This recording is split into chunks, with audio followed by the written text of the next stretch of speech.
Oh, you know what I just realized? You know what I just realized, my good people?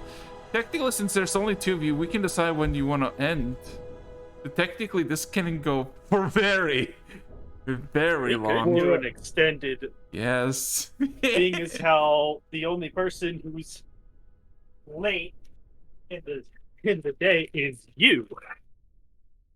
yeah, so DM, you get to call a session this time around. I mean, I usually ask about 3 hours. Is there everybody want to call it? And you know, but yeah, welcome to session That 28. is it asks going? us if we can This go. is And this it's is a usually it's either Chadwick or Lecter who say nah. So I do like the fact when there's like sometimes when you know you started as 8 people, now there's two, because Chadwick has his family stuff, might show up. Nathan has his exams, he's not going to show up. There are 3 other players that are basically off in the world somewhere. Well, Dagger is one of the NPCs with you, but 2 of them are basically somewhere else doing something. I do like the dynamic where it showcases sometimes how 8 people or I guess 7 people are super slow on doing stuff down, but then when you like minimize it significantly to like 2 people, shit is gonna be done a lot more faster. A lot. This is just simply because of fair and grind set. Only answer to it. Yeah. I think the last time there was only 2 people in a campaign, Prophet Matthew got revived in a single session. Yeah. All right, So boys, time to collect some boxes. So my good 2 people, I got a simple question. A question I ask every single fucking week. You ready to begin? Van Army, let's go! Give me a second. I'm just gonna put up. I'm gonna pull off some cool, cozy music. Because it works. Because it works. There you go. So, last we left off. Come on, music bot. Work, damn you. There you go. Maybe? Wait, it's not working. Is the exclamation point? Is the bot dead? Oh no. Hello, bot? No, wake up. Oh, wake up. Wake up. Stop. Go, Biden. Oh no. Want me to try? Sure. Let's see if it's just mad at you. Is it mad at me? God. Oh no. Not now. Not now. Anyway, while I'm fixing the thing, right? Live! Fuck it! Fuck it. Well, maybe just different song. Uh-oh. Uh-oh. I do not like this. Oh, I do not like this. The bot is dead. Dying. About to die. So, last we left off, the party split in two. Farron with his Chanwick decided to basically go through the countryside and maybe potentially pick up Brit if she reappears. And of course, Nathan, Dagger, and the rest of your companions decided to take Nora's, I guess, expertise in teleportation, because apparently she can teleport to Halash and basically teleported you there. As you split off, Nathan, with some Nora's help, acquired a rogue wizard by the name of Rod that provided services breaking out Leo. And this little lovable, might be dangerous, schizophrenic, maybe both of a wizard, but you know, good fella, good individual. As well, Baron collected 2 boxes, right? One from Boulder Splitter, another from Pet. Correct. In both almost proclaiming some sort of divinity as a literal god descends, while Nathan, out of impromptu decision from Leo, was turned into a rat and teleported into the King Revenald's private chambers as a rat. Had a conflict with the Royal Mousekeeper, Mr. Pebbles, and successfully acquired the Well, you acquired 3 lead boxes in total, let's just say. Um, so with that being said, which one of you, motherfuckers? Oh, if really the bot is really down. Oh no. Oh fuck. Quickly look for bots. I can, if you want, I can channel music through my mic, but I don't know how much. Yeah, I'd rather not. Give me a second. I'll figure out. Give me a second. But you go and decide. You know what? You know what? One of you roll me a d2. Uh, and I'll decide who goes first. And Or I could just like quietly beatbox. no. 2. Okay. In that case, Baron. Oh, I found one. There is a house in New Orleans. that could actually give me TOS on my YouTube. Because yeah, don't. Eh. Not this is not a F thing. Or this It's less than a few seconds. It should be fine. let's hope so. So ooh, maybe this will work. Want me to start an activity? Yeah, Farron. No, I'm fine. I'm asking you, Farron, what are you gonna do as, you know? Alright, let me just break out the map that I keep forgetting where it is. Here it is. I might have I invited believe the we're going bots. down to Tet now, aren't we? Or did we just grab that You one? got to test now. Alright. Then it's the one right below, which Dude, is let's see. Can I do this? Can I do this? Fuck. Song Swa. Songs. That is the next destination. Not Alright. far off. Come on, work. Few hours of travel. Let's see Oh my how many god. hours. See, maybe this will work.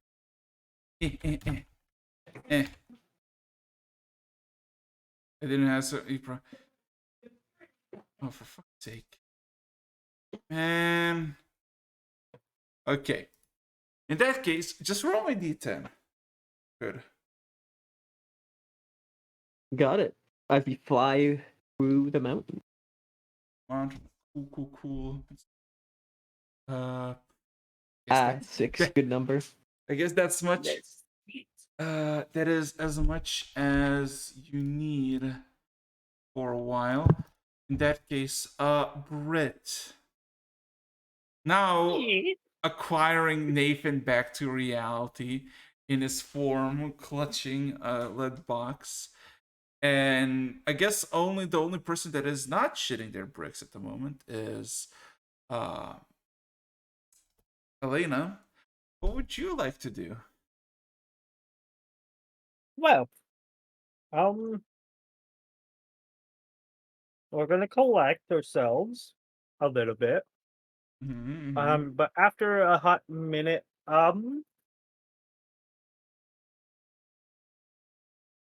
God, which one would we do first? See, I'm gonna try to I see. guess it's time to talk with our little Delora. Second, I need this.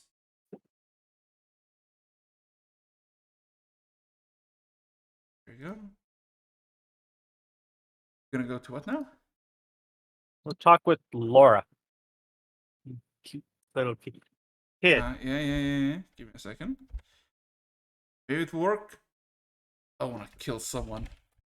Well, I mean, Laura, present, kind of actually probably is the only person that is kind of oblivious to the whole situation at the moment. As it is but a mere child, not really knowing what to do. As you ask for her name, she As for her, yeah. She acknowledges that you exist. Acknowledges your presence. Going to ask her. It's like, so, we're in Kalash. I hear you have an uncle here. Hey, it works. Ow. Ow. Loud, Oh. loud. Yeah, I know it's Loud. loud, but it finally. There There you go. Give me a second. Oh. Okay. Oh, god there. Thank God. Took a while, but it is here. Anyway. Yep.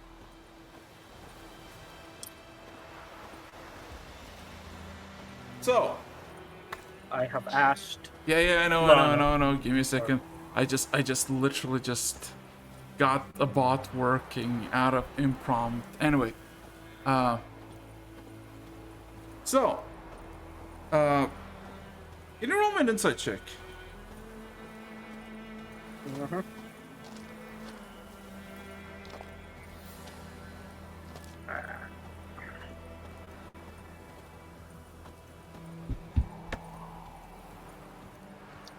Oof. 14. 14. Well, it is a child, so you don't need to think much about it. You do realize that Laura wants to answer positively immediately, right? That, oh yeah, I do. But then almost stops mid just trying to speak out. And she just shuts her mouth and looks at you with this almost puzzled look. You know my uncle?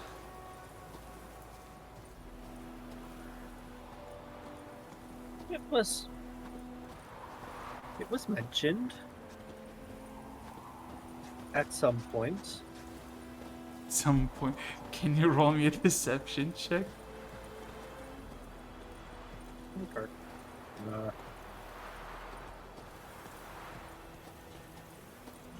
Just don't nat one this. Yeah. You know what?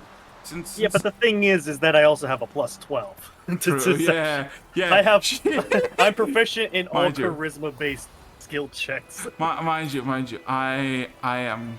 Oh yeah, because you rolled that. Remember, you have now additional +2 on that, so keep your track on. Oh yeah, that would have been Yeah. it. No, that was. Was it deception or? No, Persuasion. persuade. Oh, deception actually. Well, no, thought it was actually, the no, first yeah, one. deception. First one Yeah, was deception. I'm sorry. Yeah. Give me a second. Yeah, it's. I need to find. I need to find a better persuasion. music. Give me a second. You know what? I'm just gonna do this. There you go. This is this. I'll double Anyway, check the ability. it's fine. I have it right here. It says persuasion. It's fine. So, do this. That's good. That's better. It's a lot better. That's a lot better for a soundtrack. Anyway, goddamn it, technical difficulty scuffness. Anyway, the kid nods, almost like questioning herself for a few seconds, and she just nods. Yeah, my uncle. My uncle owns a small store. Sells pelts, belts.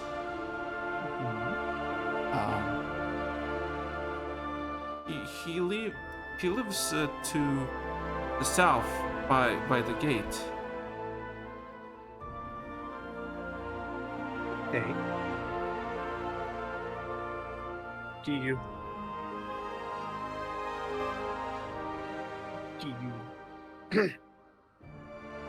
what do you think of him? Is he a good person? She nods her head. Yeah. He's very kind. He's very sweet. He gives me treats. He knows how to make good.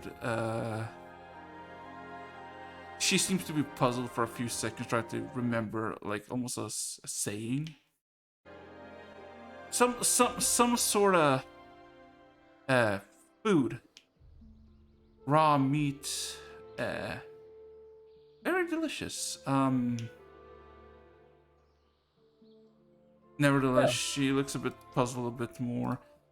But then she just kind of nods her head.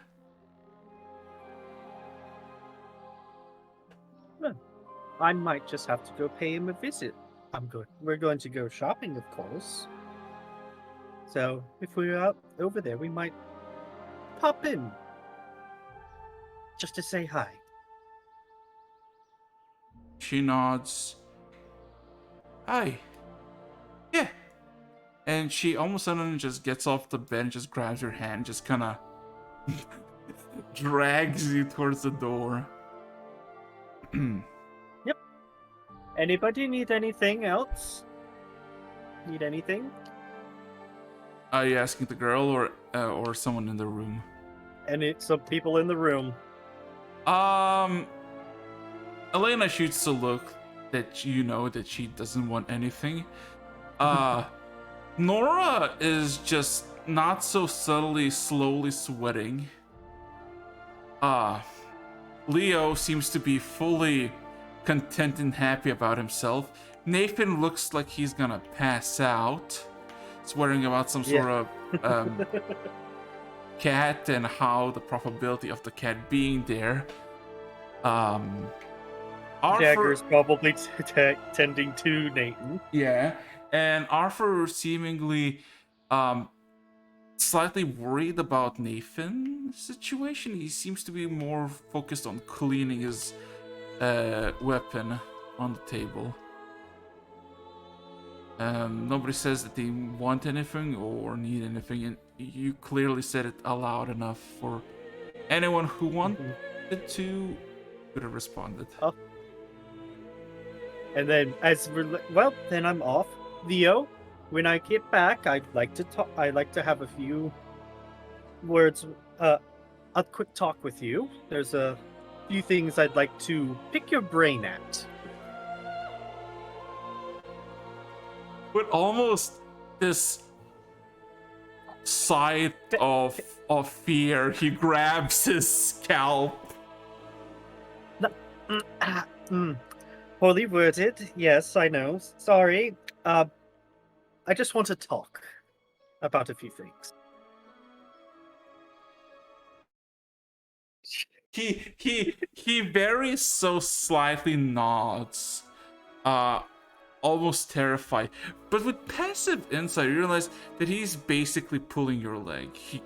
He clearly knows. He clearly knows that you're confident and sane, and you wouldn't do anything. Right? Like there's like, yeah, you wouldn't do anything, and then there's like this hint of like, but what if she did fly a child? And then one more time, it's like, last chance. Arthur, do you want to join me? Arthur looks at his table, looks at his weapon, seemingly like he's dissatisfied with something in it for a few seconds, looks back at you. You're going where now? Oh, we're just going to go pick up a few supplies and possibly meet Laura's uncle. Sure, I might need some iron or bronze. Sure. He all of a sudden he looks at his disassembled rifle and just sighs, just kind of leaves it on the table and just kind of points at Elena. Don't touch it, okay? Just leave it there. He's really gonna say that to Elena. He looks at Helena and says it, then looks around there to say it. Elena, disinterested, just kind of looking straight there, through the windows. Yeah, you can clearly, without a hitch, exit out, and as you leave with the kid, you realize that you're in some sort of apartment, if you will. It is 4 stories long, and it's not an inn, but more like a permanent house, where you see at the first floor, basically it's a wide opening with a kitchen, chairs and tables, no, like, an innkeeper or whatnot. and everybody here seems to be, lived in here, not like passing by, but living life. Hmm. Yeah, Now the you big and question- our. Mhm. Now the big question is which of the two do I want riding on my shoulders? Are you gonna I guess fly? I'll go with the kid. Are you gonna fly? No, I was gonna have him on my on the shoulders, just walking about the town. I was about to say that would be a bit awkward. Also, I'm gonna get the kid in. Let's go. I'm gonna get the kid. Nah, in. if I'm doing that, the kid's would be hugging around my neck and on my shoulders, and I would just be full on bride carrying Arthur. Well, here's the thing. Arthur would not question you, but he probably with passive insight would not really want to be carried. Not because he wouldn't disagree with the action, but he may have something that he really doesn't want to get loose or break and then cause problems. Ah, okay. So, I have a few things that I'm looking for. Mainly essentially going to start making our way south towards wherever that Laura's thing, but I'm also on the lookout for magic shop of magic items. You It's can like, took roll first. me. You can roll me. What's it called? You can roll me an investigation check. Oh, cool. One of my least favorites. Hey, it That's is a what good it thing is. I have guidance prepared now, isn't it?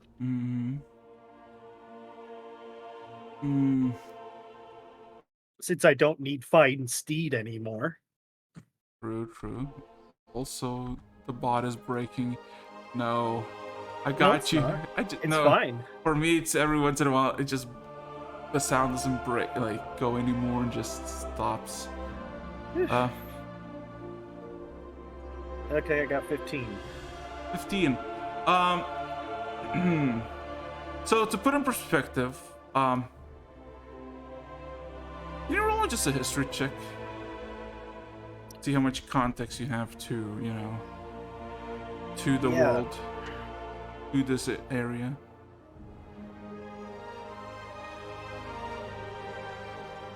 I gotta get some intelligence. Oh, hey, look at that. Oh, Jesus fucking Christ. Okay. So, Almost max.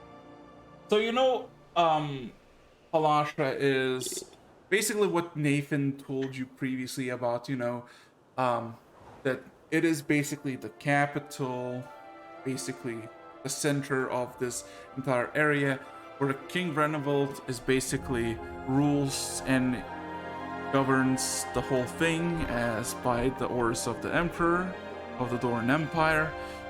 But that's not really what you're looking for. The one, in basically these massive cities like Halash, everything is superbly organized, and basically there is no getting lost. Everything is clearly everything has been made for a purpose. And you do realize that there is method to the streets, to the roads, to everything. It's basically been precisely put so in a single street there's a certain amount of buildings of certain types, and you can easily find magic shops. But also what you know is these are the mundane magic shops that are basically jack of all trades. While you go to the general store to get, from food to simple tools to, maybe traps for animals or whatnot, these magic shops are usually run by guilds. In this case, it's just the Magic Acquisition Guild, who basically make sure that whatever is being sold on the streets is basically sold by them on a certain fixed price, so nobody can uppercut or undercut, and Yeah. But basically, you find several stores every good 10 or so minutes of the same almost layout, same quality. The main difference is what kind of people are in and the shopkeep. But they sell low-level magic items, low-level scrolls, and low-level potions of alchemy. So the first one you come across, is run by just a halfling. Maybe in his 40s by the looks. Seemingly just enjoying a slow day at work. Of course, speaks up seeing that you're just entered. As he kind of just greets you with a wave. All three of you. Give me just a second. I'm looking into some things here. Just double checking, making sure this is what I need. Oh, she's going to approach anyways and saying and wave. It's like, What can I help you? I'm looking for a couple different magic items. Well, if you got a list, tell me what you need, and if we cannot acquire it here, any nearby shops might be with stock, or if it's a specific item, you might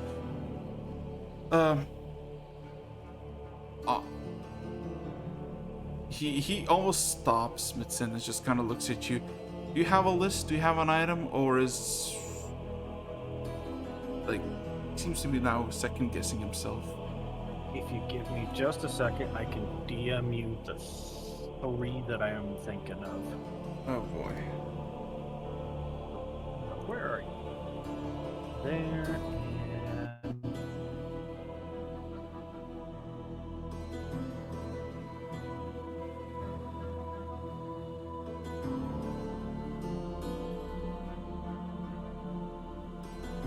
actually maybe four.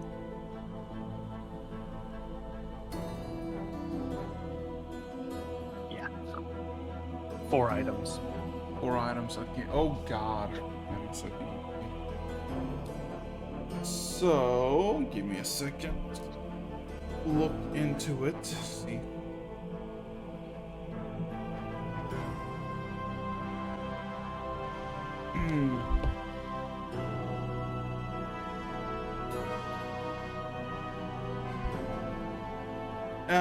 The halfling looks at these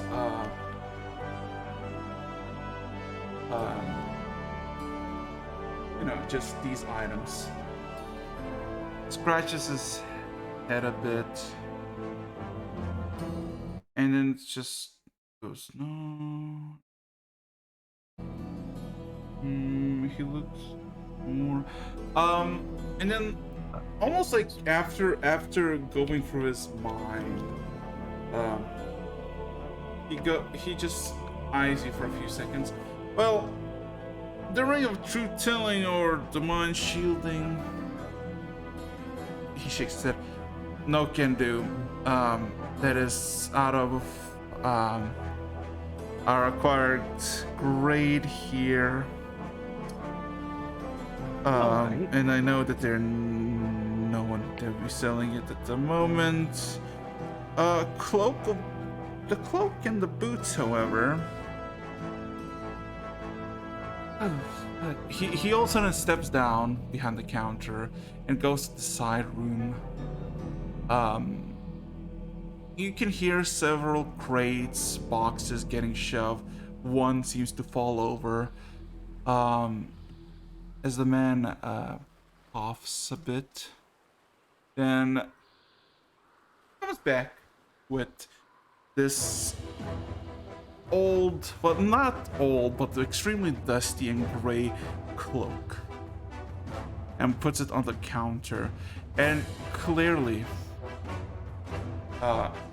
it has a tag on it that has been written that started 150 gold pieces and has been cut several times to merely 35. As he just kind of taps it. The cloak of billowing, 35 gold pieces at this very moment. As for the boots, very common. He basically takes a few steps down, goes almost like in this side hatch, and grabs just a pair of simple leather boots with no fancy insignias or anything, and just shows them, puts them on the counter. These are 600 gold pieces.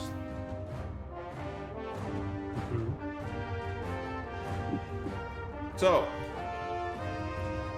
you seem like you have the coin for either of these, maybe even both.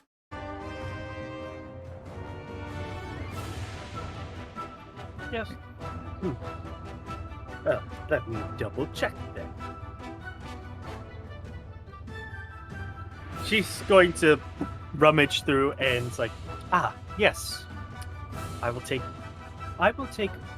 both of you.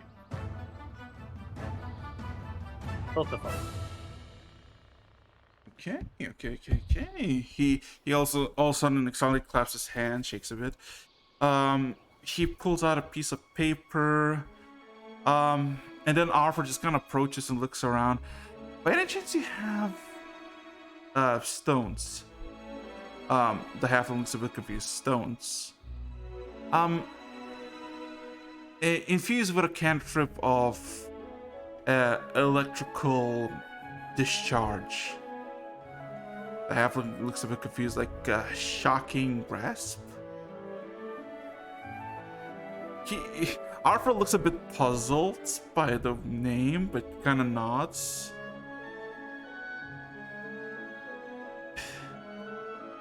The halfling goes, well, not by hand. It's not really. Anyway, would you like to commission the item? Arthur looks at almost like him and then almost slightly you. How much would it cost? The halfling just kind of shrugs for a bit. Eyeballing it very quickly. Probably about 2 days of work and 70 gold pieces. You see Arthur biting his lip, almost to the point of bleeding it, as he thinks about it, and then slowly but surely pulls out 2 pouches of gold and starts counting it. Okay, the halfling just goes, yeah, Britt, you want to intervene? I'm going to pay for it. Arthur looks a bit stunned by you. He doesn't seem I give him a wink. He takes your wink with a smile. Takes one foot backwards, just behind him, and takes this half deep bow with a smile. The halfling just kind of shrugs. Well, if you pay, you pay. And then he grabs a piece of paper and seems to be writing a few stuff down. And it's a very formal piece of paper that basically indicates that this Cities of Alashras, Regions 8, Job 2 has made has sold, and then he describes the items of, the cloak of billowing, the boots of speed, and the what's it called? The stone of electric discharge. And basically writes down the prices, everything, and then just grabs the piece of paper and puts it in front of you, Britt, and just tells you to just sign here and here. I sign it with elegant, normal handwriting, Mhm. as he has been accustomed on formal pieces of paperwork, Mm-hmm. per usual. Yeah. So with that, the halfling very happily pushes over the boots closer to you, and the cloak, putting it on top of them. Now you have the cloak of billowing and the boots of speed. Congratulations. All right. So then after that, we're going to continue our way to the south entrance, our exit, Mm-hmm. with keeping an eye out for any sort of metal work, so that Arthur can get the other supplies he needs. It would take about a few minutes as you actually pass by a smithy. There are basic smithies that basically offer goods of, if you need a bracelet repaired or an axe head, basically put straight forward, plenty of places. After some, I guess, finding it and a bit of bickering, Arthur pays 2 gold pieces for just a handful of copper wires and just this nice chunk of metal, of iron. Unless you want to purchase something as well. No, I don't need anything of just regular material. That would be more of Farron's department right there. So, I'm gonna message him. You're gonna get a you there, Farron? What's up?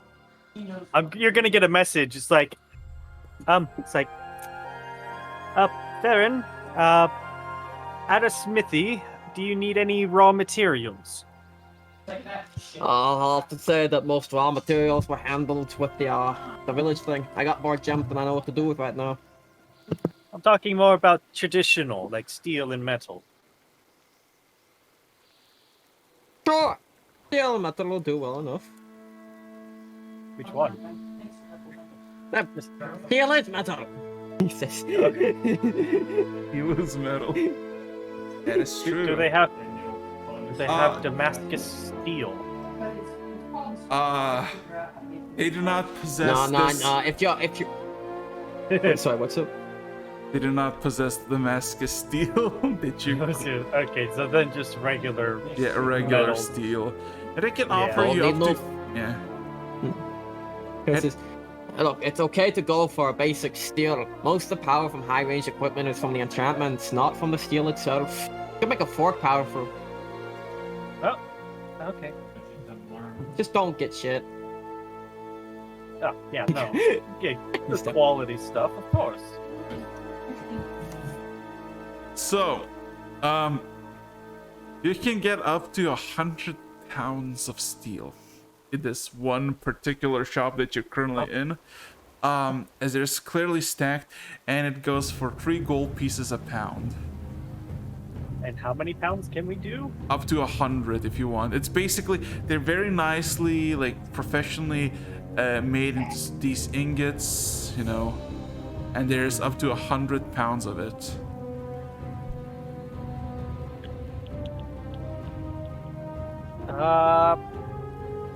How much do you think you'd need, Baron? For any project? I have no clue I don't have no clue how much he would.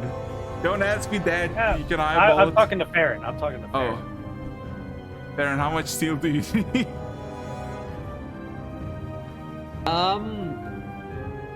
Honestly, if you ask Farron, he's just gonna say the more the better. Okay, we'll do about 50 pounds worth of that. 15? 50. 50? Well, in that case, the 3 humans and a dwarf that are manning this little shop, it's a nice little blacksmith with 2 anvils, are kind of surprised. Well, first of all, they're, just, human, want some copper wire and some, just a bit of steel. And then you show up, it's like, I want 50 pounds of steel ingots. Yeah, good American steel. Yeah. So that will be 150 gold pieces. Oh yeah, we got that. You got that. We Yeah. got that. You got that. Yeah. So, you know, So yeah. And then awkward looks aside, they do in fact give you half of their current steel deposit to you without any questioning. Quite happy that they made quite a bit of profit. and I'm going to casually ask them a question. Sure. Whether or not they know where a good library is.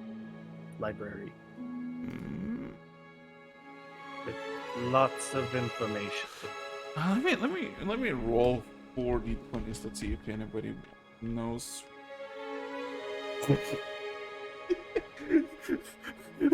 the first human you ask, right? He's like, you know, a scruffy fellow in his 20s, buff, all that. And as you ask, he looks serious face, you know, just steel clad face, and says, I can't read.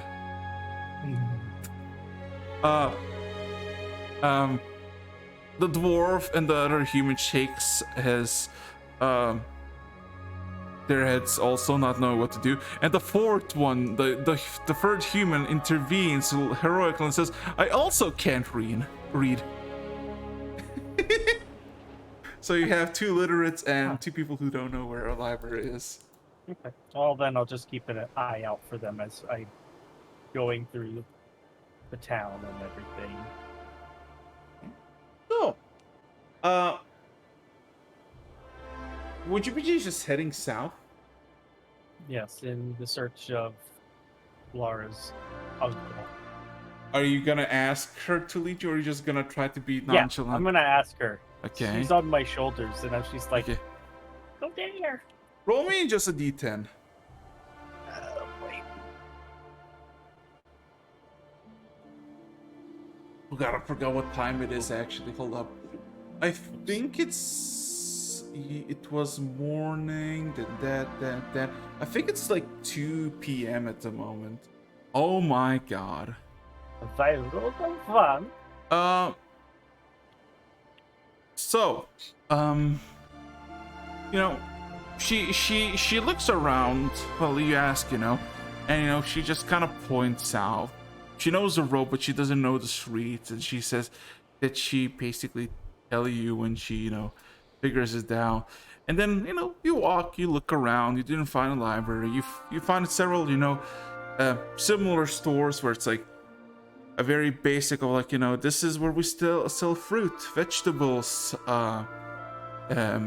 you know, you need stuff repaired, etc., etc.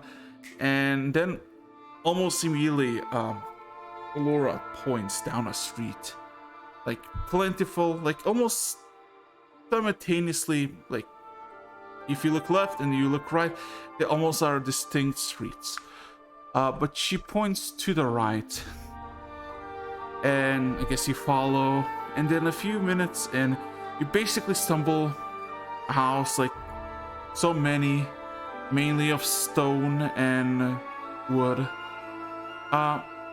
It does smell like leather around here, this subtle stench of it, not too overpowering, not too noxious.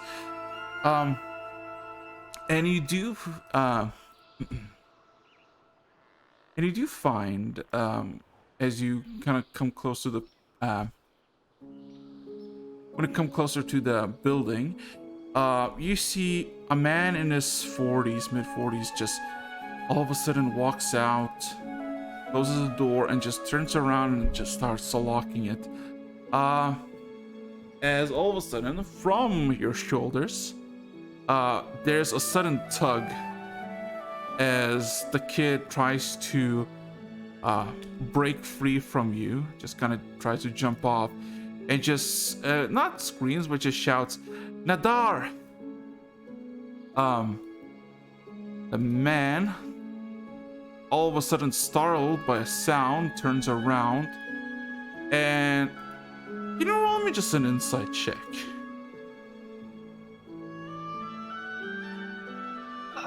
Yes.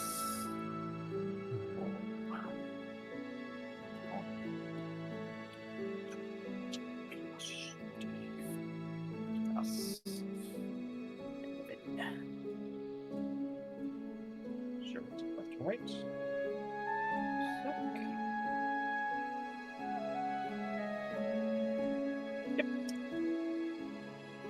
Okay, so for everybody walking by, it looks like, you know, someone, probably an old relative, seeing another relative as the girl runs up and just kind of hugs Nadar, her uncle, and um, he picks her up and kind of gives her a wide swing, kind of pats her on the head. But before that whole transaction happened, as I guess he first laid eyes upon you and the girl, there was no comfort. There was no warmth in his stare.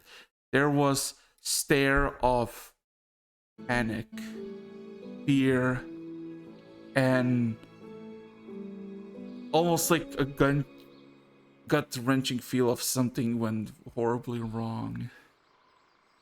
She, and she is going to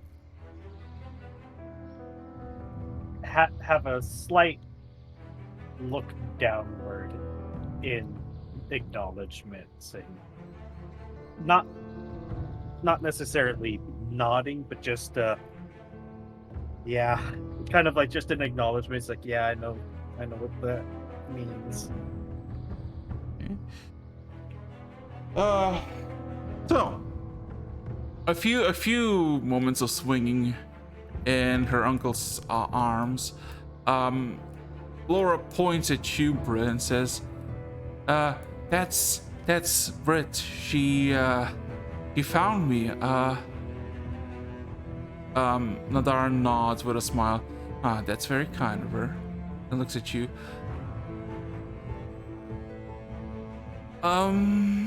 He seems to be contemplating what to do next. He clearly has not figured out that this will come to pass. He did not expect this to be caught off guard as he clears his throat. You know what, Laura? Remember Ezekiel? He has grown a bit. He now can run and jump high, and you could go and play with him. And Laura seems to be almost like, for the first time, almost nostalgic and happy about it. Clearly super excited, as there's this, like a father look towards her with a smile from Nadar, as he kind of has her in his arms and just kind of walks away. But then he kind of stares back at you and Arthur with this grim look and just kind of gives his head motion. You follow. Definitely going to. Where is Laura running off to? No, she's not running anywhere. She's in Nadar's hands, right? Okay. As Nadar is basically promises that he will meet Ezekiel again, and he seems to be just happy. So, takes about 5 minutes down the road and a bit to an avenue to the left. You come across basically the same buildings that you've been in yourself. People living, playing, etc., etc. And at the very end, there is a smaller, but I guess wider building. It seems to be his home. As he looks for the keys, unlocks it, and the first thing that greets him is this, not massive, but almost like a dog wolf, like a hybrid. Just kind of jumps out of the shadows and greets Adar.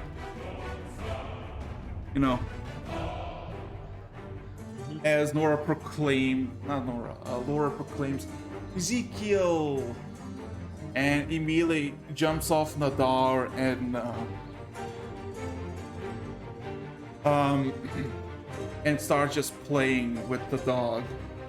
As they kind of go into the room, the dog just says, "Yeah, I'll be right with you. Just don't cause too much trouble." And as he's trying to make an excuse, he all of a sudden closes the door, not even entering into the house. He closes the door and just turns around at both of you, you and Arthur. Yeah. Okay, I don't know you. I don't know who you are or where you're from. Where did you find her? Why Sheila? Where are her parents? Here's a precise icon. Where are you from? That's going to take some explaining to do.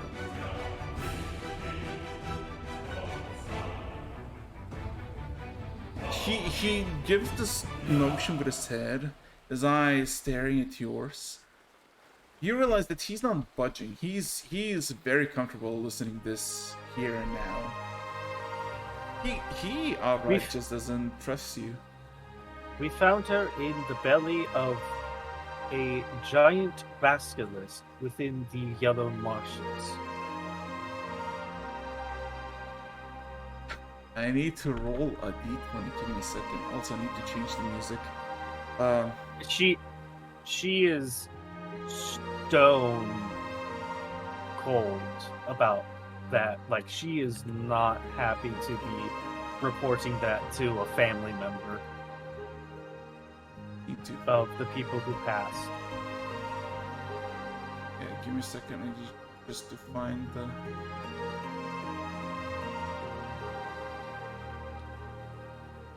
Give me a second. Oh, found it. You know, it's gonna be a good session when I pull out this fucking banger. Let's see. There you go. There you go.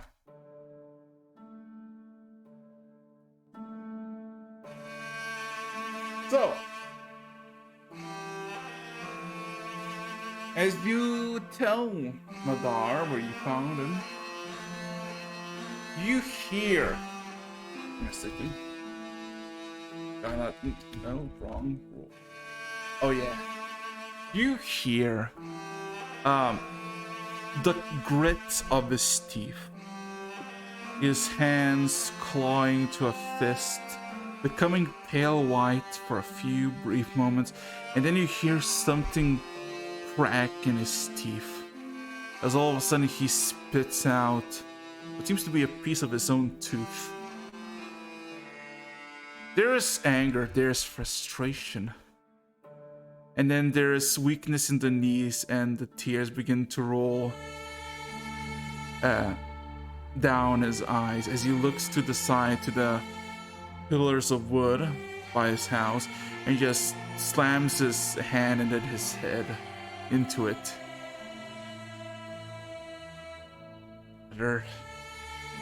Why? I tell him not to go, but he went there anyway. What did he thought he could achieve? I told him to run away, but no, he wanted to stay.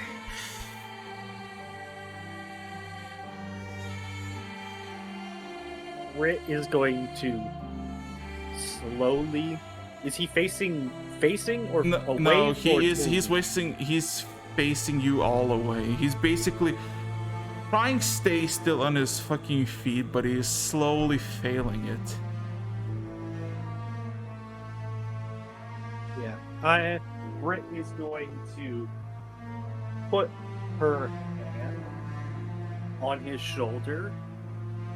It's like,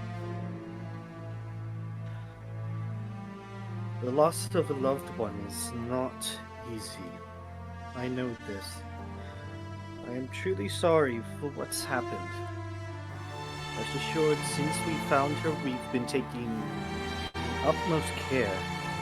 He all of a sudden looks at you with anger, and as he talks, there is literally blood spit just kind of hit your face. It is your fucking fault. You're in your cursed order.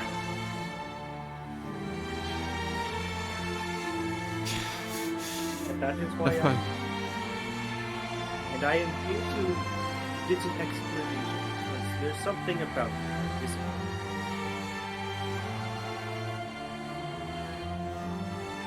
there?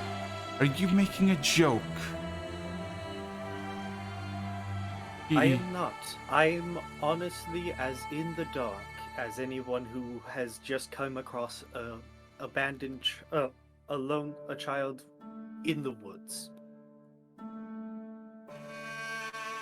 He looks at you with a smile, but it's such one filled with bitterness and almost just zealotry.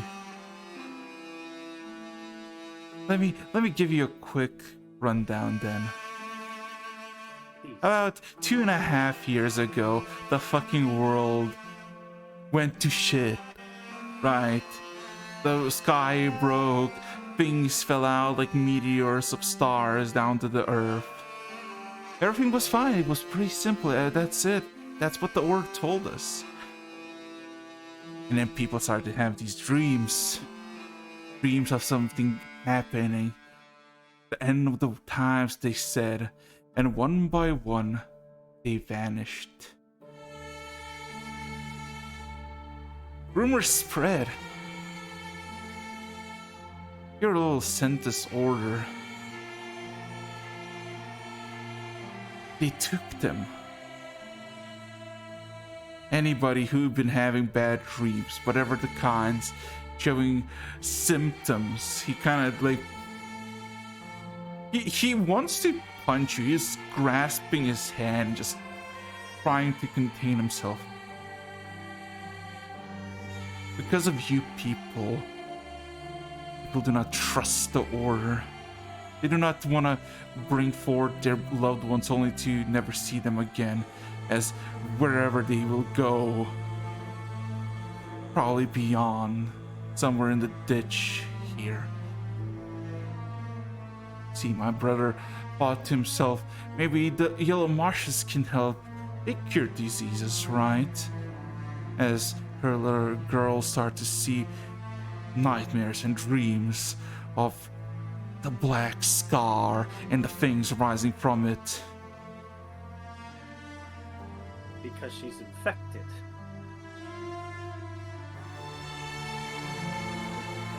With what? He really wants to punch you. Like, There, do you not know that children can have bad dreams?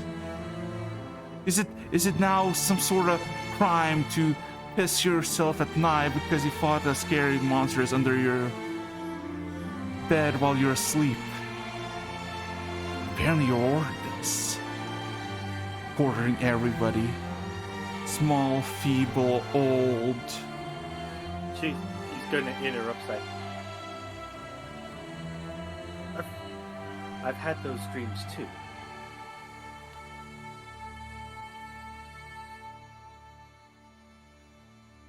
Can you roll me a persuasion with disadvantage?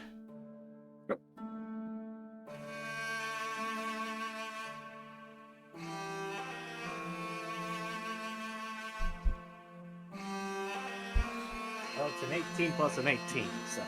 Jesus fucking Christ. And now that plus 18 is a 20. Hmm. If it succeeded.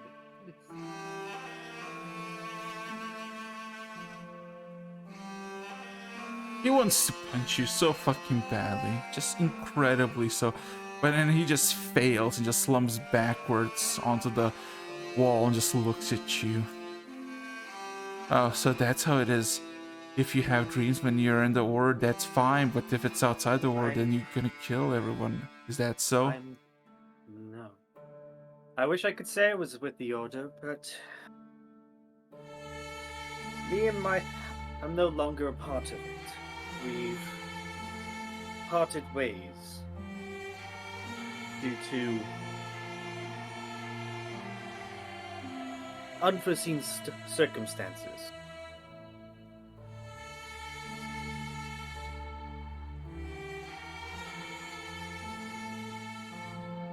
Which is why I have no intention of doing what they have been doing, and have dedicated myself to making sure that she's safe.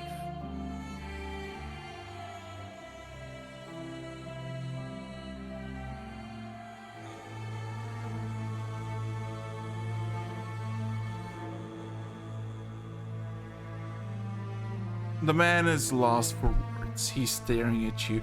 He tries to come up with an argument, but he just kind of can't. He seems defeated. And then just looks at you. Anger fading, fear overtaking him. If the rumors to be true, hundreds, thousands have been killed by the Sentis Order. What makes you so special that they won't kill you?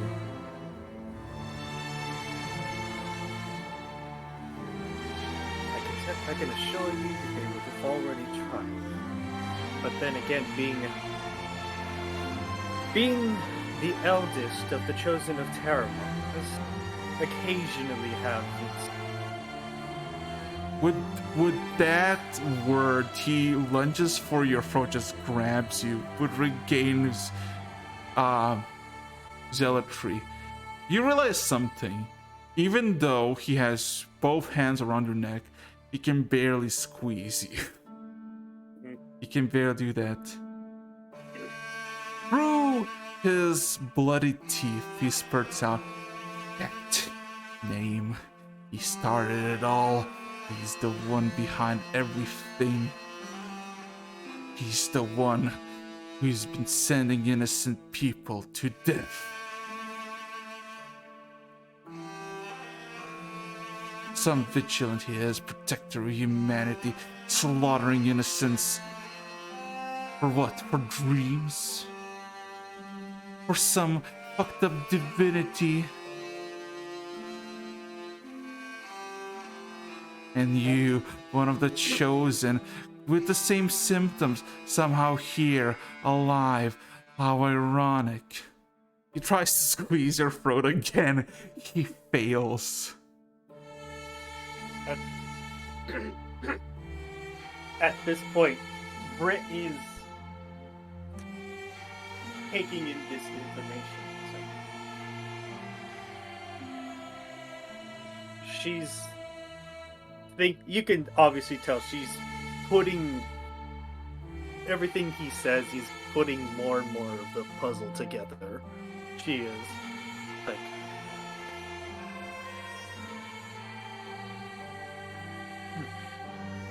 that definitely explains a lot more. Unfortunately, me and the rest of my brothers and sisters have been woefully in the dark about that. We've been trying to make sense of all of this, and I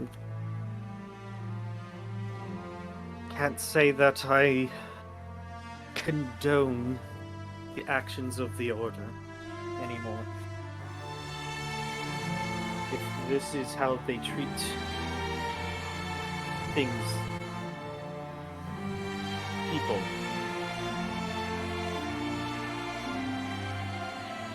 which is why I'm here asking. I'm here to make sure that she does not suffer their fate.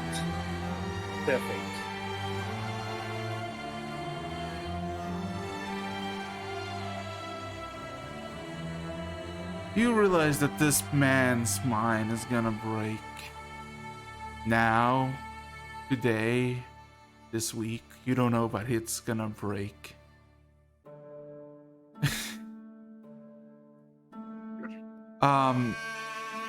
as he looks at you with a smile.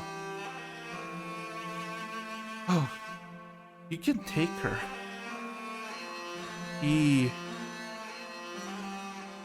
She will bring only nothing but bad news. You take her and you go wherever you want. I don't care. You're all damned to hell anyway. May that one armed freak take you all with him.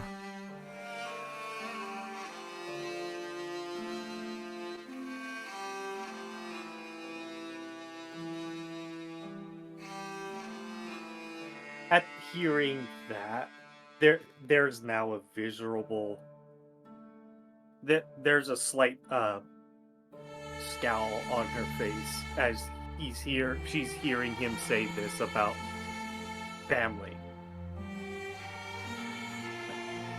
But I guess we'll take our leave then.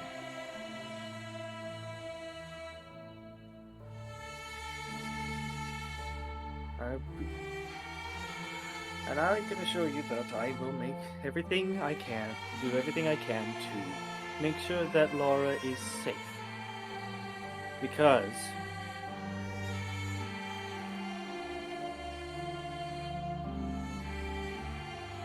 I know that deep down, family is the most important thing.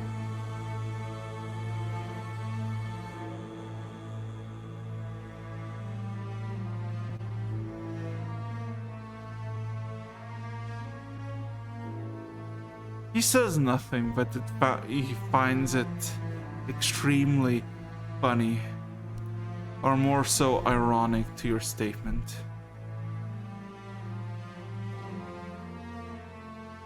As he opens the door in, and this time without this warm, I guess, inviting present that he had at the beginning. He loudly shouts out, "Laura!"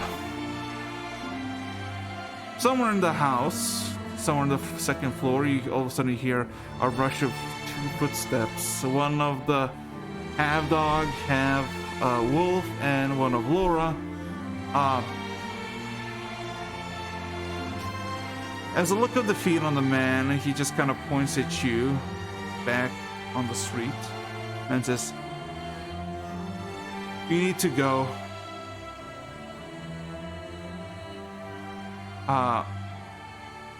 Laura tries to protest, something muttering about why, before Nadar almost screams, says, "Now!"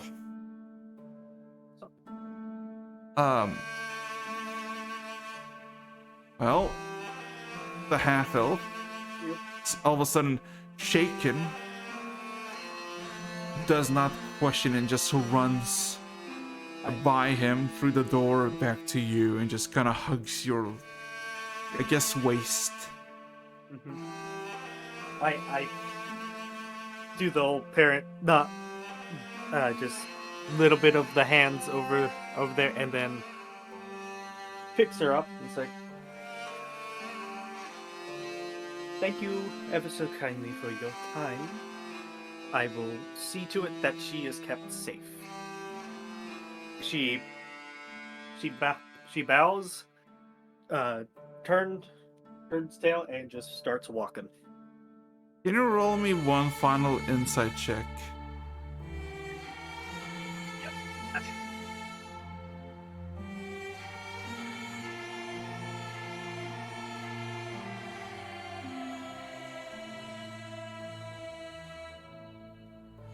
Oh god, 17 is enough.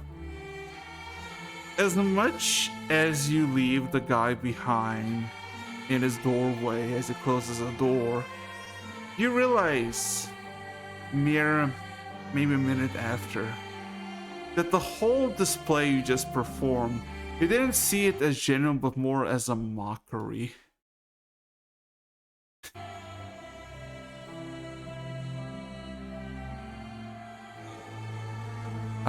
Nevertheless, are you gonna go Brit after this?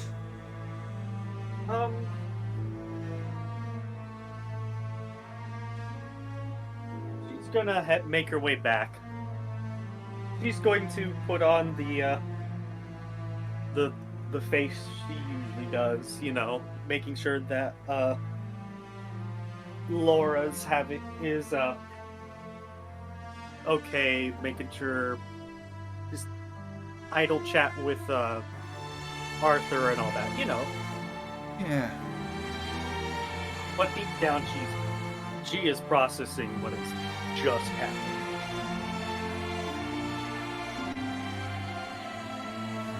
And everything, all the information that was just said. Well, give me a second. Perrin, my boy. I've been freed. Yes, you're free now. You're free as a boy, as a fella. Alright, time to nuke the village. Alright. Time to nuke the village. Very, very confidently said. Okay, just gonna do skip. There you go. I don't think Fayon can do non-confident statements. Yeah. I think it's kind of difficult for you. Anyway. Surprisingly enough, the rain every once in a while, every 10 minutes or so, flying through the mountainous range and then meeting the forest. Every few minutes, the rain comes on, the rain comes off, and it is how it is. But eventually, you do make your way to Songswa.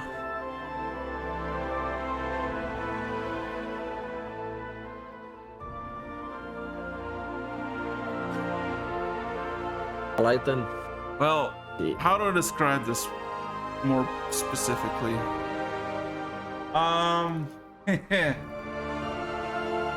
You know, I need to get this. Alright. Wait a second. Can you roll a perception check? That one will be rolling. And I'll just be helping out. So, to put a perspective pretty fucking simply, the whole city is in ruin. The whole city is destroyed. The whole city is nothing but foundations and gray, cracked dirt. The surrounding area of Songswa is decayed and died.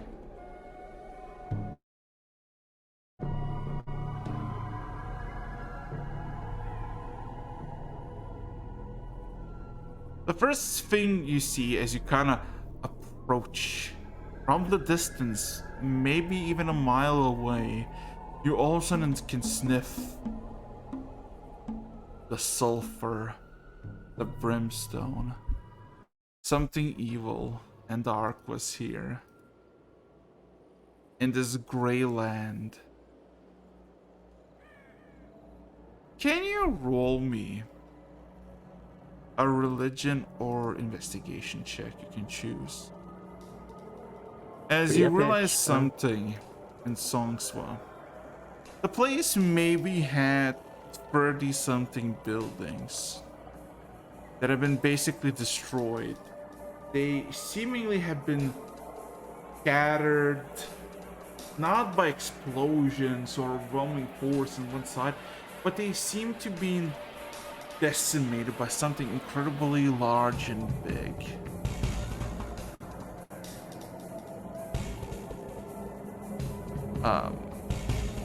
What at first, what at first you thought were, you know, just holes made by some sort of impact. Massive, like ones that you could fit Chadwick and yourself on top of it, or even lay there. You realize these are not random holes, they are footprints of a massive beast that has been here. This investigation or technically my modifiers are the same, but if I had to pick one, I think Farron would go to religion first. I can roll a different one for investigation if you want them separate. No. Almost as if some sort of divine intervention. Are you gonna land down, investigate, or just? We're gonna do like a low sweeps, but if there's something we see, we'll land. There's no objection to that. Well, I mean, you see that there are footprints, massive footprints. You know, about Then land. 7-8 feet wide and about 10 feet long, big boy feet.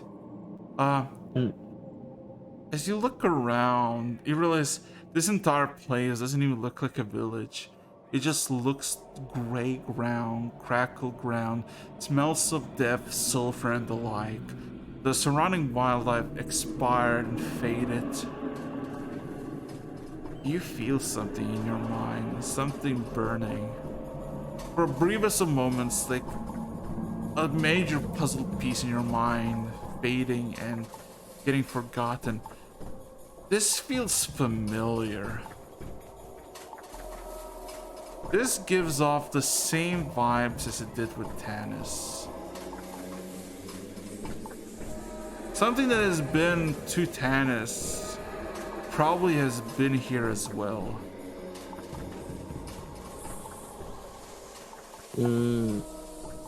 As you make that observation, you all of a sudden almost instinctually frown as you think someone of your sudden realization is making fun of you.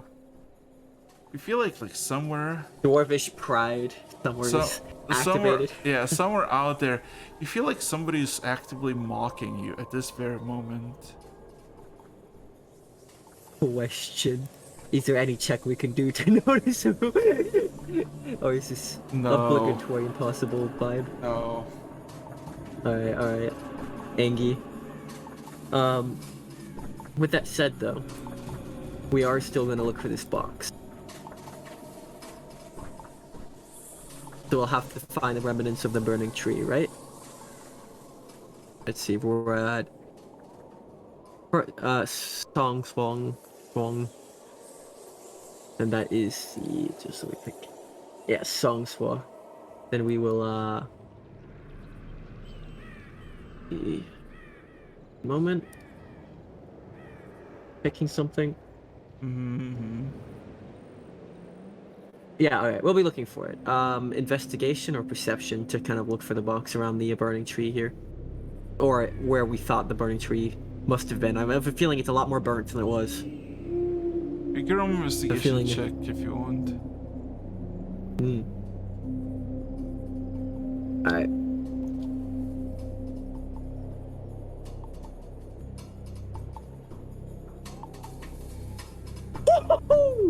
That could not have been higher. That's a nat 20. Yeah, that's a and fucking 40 total. board investigation.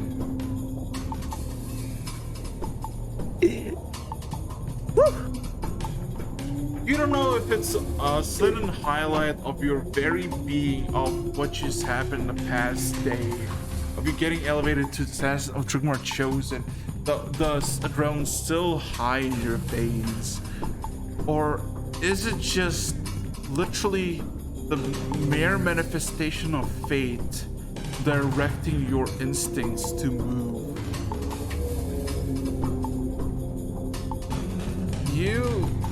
You start to move on your own, almost haphazardly, through the smoldering heaps, fires. And there's literally no sense of where you are or why you're doing this, but you start digging in the random gray earth that has been crackled. And merely half a minute later, completely dazed and oblivious to your own situation, your hands digging through the gray, burnt dirt finally hits a lead box. As you pull it out, you realize something.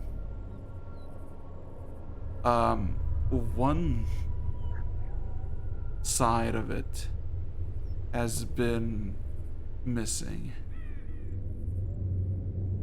Like it's cut in half? No, as if somebody opened it and left this one side here while the other is unknown.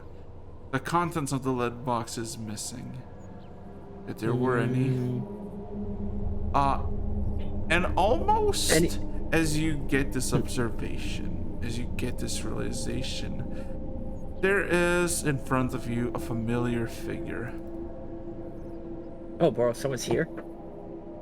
Well, there wasn't no one there. There was literally nothing for as much as I can see. Yeah, but exactly. But as soon as you come yeah, but as soon as you're like, fuck, right? It just the thing of like, it's missing, it's gone. How? Where? Almost like the answer manifests out of the tree line as you see a familiar creature emerge with a familiar banner. Ah, boy. Oh. Does he see us? He is very obliviously can see you. He's still calmly strutting around with a banner on his back. I'm gonna have to kill this guy. How fortuitous we meet again. Alas, you're quite too late. That would seem so. I assume it wasn't you who picked the box up? No, I do not care for mere trinkets. Your killer did, though. Happen to know where he went? It does not matter. You will face him in combat, so me too, eventually. So, do I just kill you again and then we meet later? I was told to give you 2 times to do what you wish with me. You can ask questions, you can fight me. I shall not contest you. But on the 3rd meeting, it is gonna be fatal for you. Tarumak blood may course through your veins, but through mine course blood that even he fears. He kinda gives a smirk and an eyebrow raise. He does not believe that statement. There's also a smirk on his face. He's not hiding anything. He's very pleased about your confidence in him. And then he kind of gives us, not mocking, but like a deep bow, one befitting of a servant. So please, you tell, little dwarf, leading little mortal. You wish to kill me again to show how quickly and efficiently you can dispatch someone who does not fight back? Or are you gonna be more intelligent about it? Kind of squints and thinks. I'm kind of blanking on questions to ask him. Or actually, is it okay if I self-insight here? Is there some begging questions that I've just completely forgotten about? Just look at chat. Sure, roll an insight check. Are we supposed to ask him? As me and him think. I mean, we haven't had any questions to ask. I'm just gonna boil. But if you have any questions to ask, now's the time to ask it before shit happens. Well, the one thing that comes to your mind is this is probably the one and only time you can ask him anything, because like he said, the 3rd time was probably not gonna be him just calmly approaching you.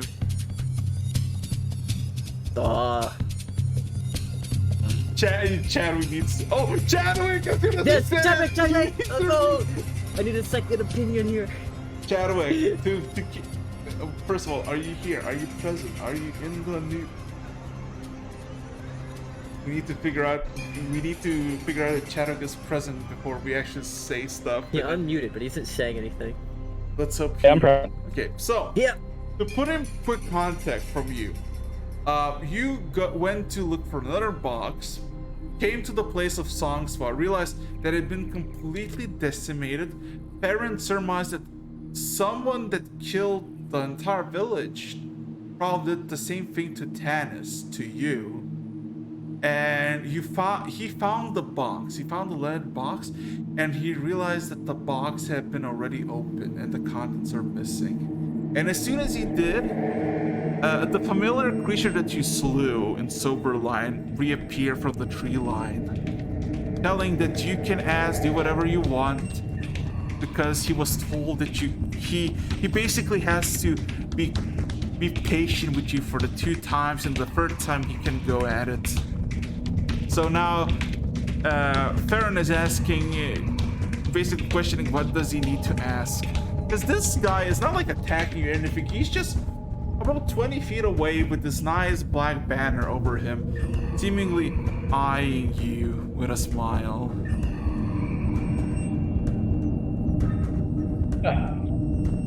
All right. I'm trying to remember the guy from Silverline now. In a minute. I actually if you look in Dice Roll, there's a picture. Yeah. Oh, this guy.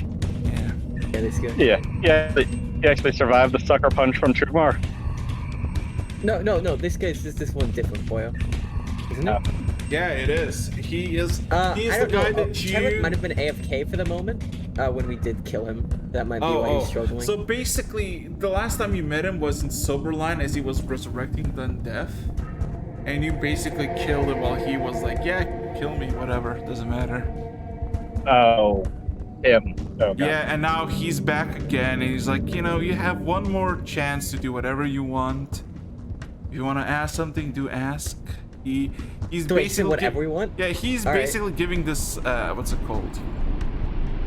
I don't know. Just he's being courteous about it. He's being a gentleman about it. Alright.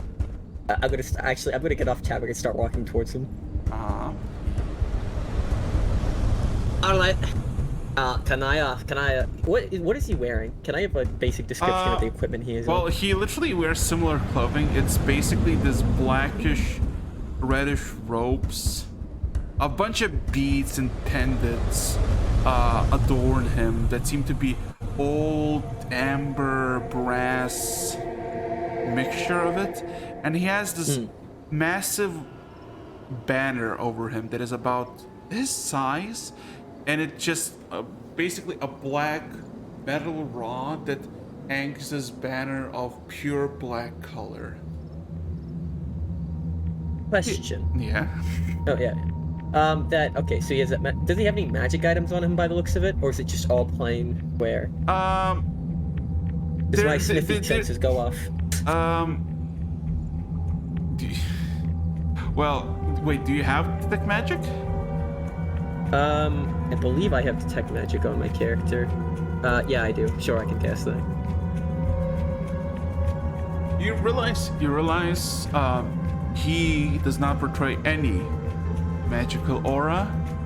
Maybe just a bit of conjurations on his shoes, but his banner is gleaming. He is beaming necromantic energies. The banner. So the banner in his shoes. Yes.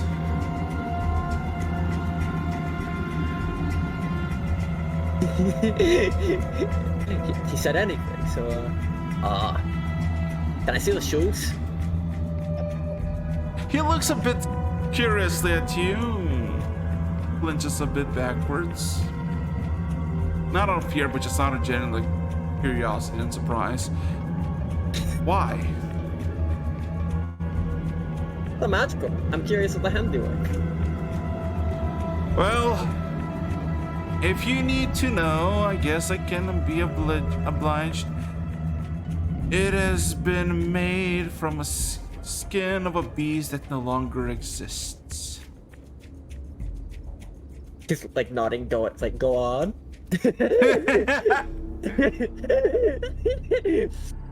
Sewn by infernal threads by accomplished artisans of the Seventh Ring. There's not much to add it, but they are pretty comfortable and they lasted me for over 7 millennium. So I cannot complain. Oh, like not it's all. Look at my fit in the fucking conversation. Look at my fit, like real. He said, "Ask him any questions." This guy's 7 millennia old. So, do you? Yeah, Chadwick, you have. Feel free to jump in here. Save him So, from his. Do you know who took the contents of the box? Was it you? No, I do very not need the trinket, like I told to your companion before. I am here as an observer for the second time. For the third time, well, it'll be a fatal encounter for both of you. Let's see. Question: Can I like, as I'm looking at the shoes, can I do like, I don't, what's the check for just like looking at and appreciating gear? Is that like a smithing check? Is that is that... It depends on the context. Alright, yeah. I'm looking at the shoes. You can roll me investigation. And I'm judging them.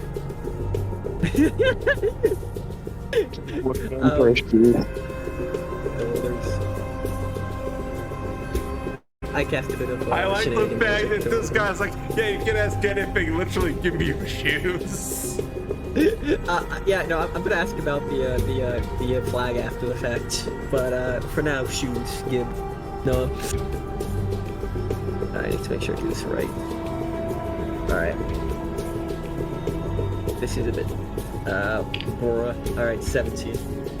17. Well, they look like they don't look like very opulent, over the top shoes, but the black red material seems to be leathery, but also gives off the shine as it being metallic. Look extremely sturdy, well worn, but also look that they've been just recently polished and almost never touched. They're very good. Tasteful. Baron then walks behind him. Can I do a similar check on the flag? You wanna roll investigation check on the flag? Flag lord. Yeah. Sure, roll investigation check. 32. Okay, roll me a religion check. Yeah, one moment. Chadwick, anything you wanna question? Cause the fellow's head, looked at Baron with curiosity as he, examined his shoes, and when he went behind, he kind of just maintains his eye contact with you now, Chadwick.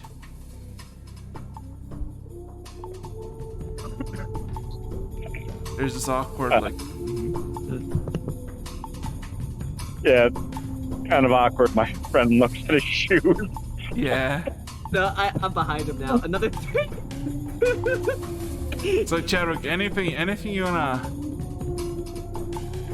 I do have more questions after this, but they're gonna be, Yeah. I've moved past the normal ones. Chadwick, any questions? What is your history with Tarumak? I have Or almost... was your attack unprovoked? Oh, it has been provoked a long time ago, my good creature of the Fae. Long before you were even born. This is just a very, very long game of brotherly sport. Let's put it that way. As for your examination of the banner, it is literally just a black banner that it feels cold to the touch. Like you don't touch it, but it just feels like it's just cold. You realize that this is an illusion of an item, or I guess maybe a pseudo, like, you know how you gray gods have avatars to basically get a piece of their power. You realize that this thing, despite being extremely powerful on its own, it is not even to the fullest capacity here. You realize probably because of this banner he is here, or because of him being here, it's the banner. and you have no clue what it does, but you assume acquiring this artifact would give you incredible understanding in the arts of necrotic, or I guess necromancy. And probably it would probably be hated by a lot of things that are opposed to necromancy as well. I kind of am nodding a look at it. Fine piece of equipment back here. Are you the Avatar, or is this a gift from Master? I am an avatar, if you will, a mere projection of my power. I do like the mortal worlds, to wander freely, watch people fear me. What about you, Chadwick? What's your question after the competition? Comment. He kind of him to get more information, motivation behind, and a better understanding who we're against. Sorry, Chadwick, can you type that out? Yeah, you're in and out. lagging all over the place. Oh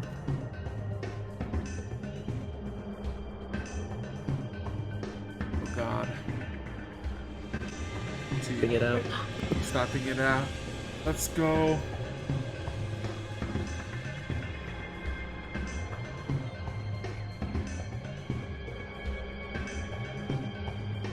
Oh, I attacked. Well, that's quite simple.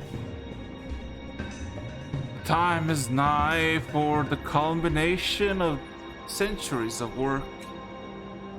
One side against another. A brotherly rivalry between each other. And the playing field, a moral plane. Isn't it just spectacular to witness it? Well, is Tarumak the guy's brother, or just figuratively brother? He says Ken starts walking back to his front. There's just a smile across his face.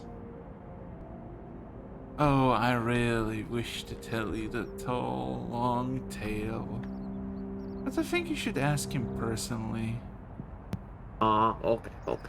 How long do you have? Huh? He asked him, how long do you have here? He puffs his... He seems to be contemplating for a bit, almost like lulling himself to sleep slightly, holding his banner tight. Several weeks. So you have some time for more in-depth questions? Well, are you willing to stay here and listen to them all? Not all of them, but I got a couple questions. And you're 7 millennia old? That's kind of counts with his fingers. That's pretty old.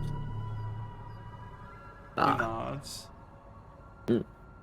So is it just questions about this whole affair? You'll answer just about any question. I am not a library. If you wish to know the trivial facts and whereabouts about hell, its princes, lords, its territories, its escalation, its cities, would you like a book for it? Well, if you have a book, I'll take it.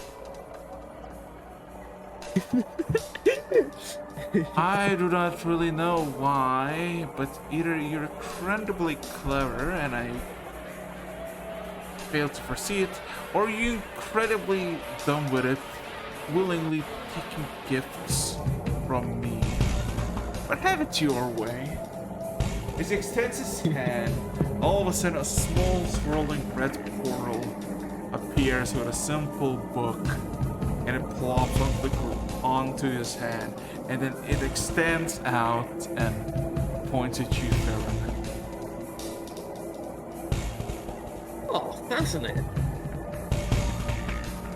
Kind of strokes his beard. And it is like the first time they met, Farron just had like nonchalant hostility towards him. This time, Farron doesn't hide his surface emotions. He's just legitimately curious at this point. And he's prodding and poking in questions that he the other guy perhaps didn't see coming, but nonetheless are legitimate questions. Awesome. So, is the book just floating right now? It's a pity you chose the wrong side. It's all shame you had to stay someone who's been polite during the first encounters.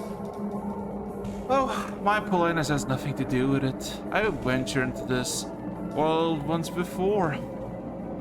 Back when it decided to spring its life anew. Oh, that's. Do you have a book on that too?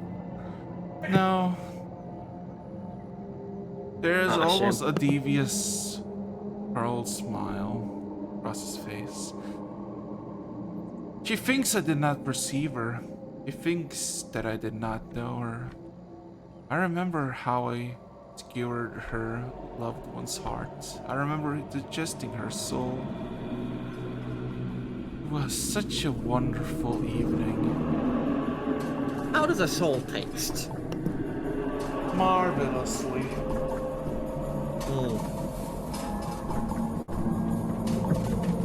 So, with that, how much do you know about all these? He kind of motioned around to the mortal, he motioned around to the mortal plane.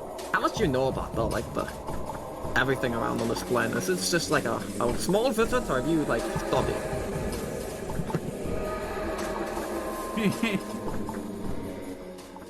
If you think I won't spend 2 hours just having this conversation between Farron and this fella, you're so fucking wrong.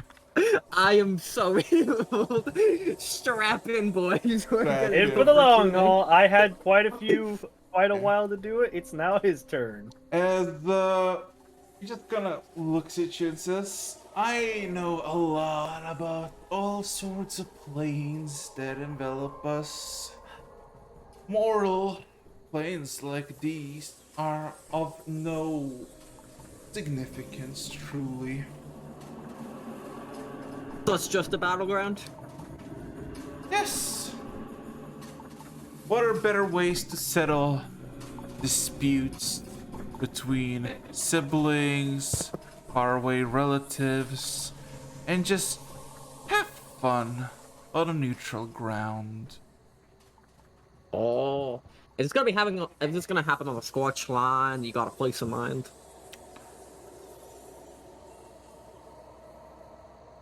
He seems to look at you, scratch his head a bit, and all of a sudden, whatever facial hair he has, he just kind of claws it a bit, staring at you. I do not know where the battle will take place, but I believe it will be around Tanis. That was the place where the bet was originally made. I believe that will be where the bet will be concluded.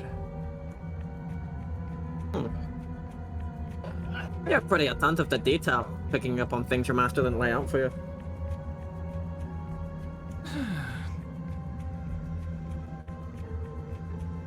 I know. I can imagine it.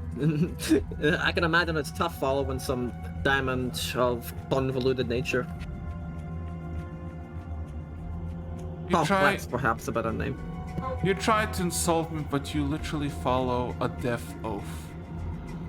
Drunk on rage and madness and slaying dragons. So, He puts up his hands. Oh, no, I wasn't insulted. It was a legitimate compliment.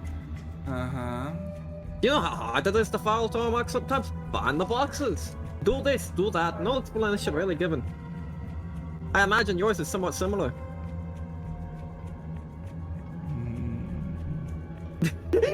He's actually being legitimate. This is not some facade.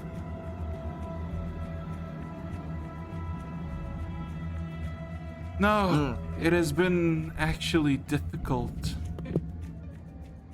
Albeit, our confrontation should have been 2.5 years ago, and everything around here should have been dead already.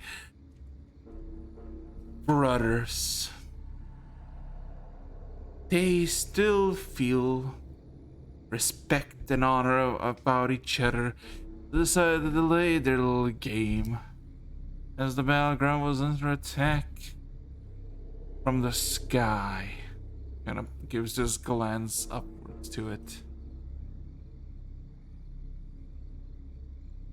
I cannot be wrong about it. It was a wise decision. I wonder if any of them had foresight to stop it. It is.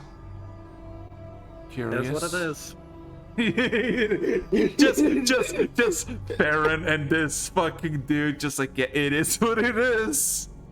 Well, I mean, look, Baron's perspectives have shifted from like, yeah, I know this guy's probably pretty much pure evil, but at the same time, if I'm following his brother, like I'm following the guy's brother's master, we're basically in the same circumstance right now, where both of our bosses are like, yeah, we need to hash out this beef. And we're just Baron's realized, wait a minute, he's just like me. Yeah, he's damn. literally you. For real. For real. And he's realized that that this guy knows everything I know and more. So I can only gain by asking questions at this point. Yeah. Can you roll me an insight check? Maybe you would chat. Sure thing. You know of any else? Tell me how many citizens of the field haven't gone. Ooh. Yeah. Hey Chadwick, do you want to roll a separate insight check, or do you want to? Actually, Chadwick, I'll help you on an insight check. I'm just gonna help you on an insight check, because wait, what is your insight? Never mind. I need to double check this. I could be wrong about your numbers. Forget that. Your pin this. Yes, it did. Hold on. Yeah. Chadwick, roll insight and add a +5 to it with advantage. All right, let me double check what my insight is. It's 3, right? Oh yeah, Chadwick, to your question, the fella would respond, I do not care for the centaurs or the druids of the Fae or the Fae itself. It adds its own clashes, but they're trivial to me. Okay, that was kind of like eh. Yeah, not much a 6 will get you, even with the +8. Yeah. Yeah. Baron, you? No insight? Me? I mean, technically I could insight we wait a bit, but that was his crack at it. Okay. With that said though, you know, at this point, like Farron's just like stroking his beard. So, where do you go shopping for gear? Do you have a place, go-to place? Does your master provide it? Or do you make it yourself? You've had plenty of time to.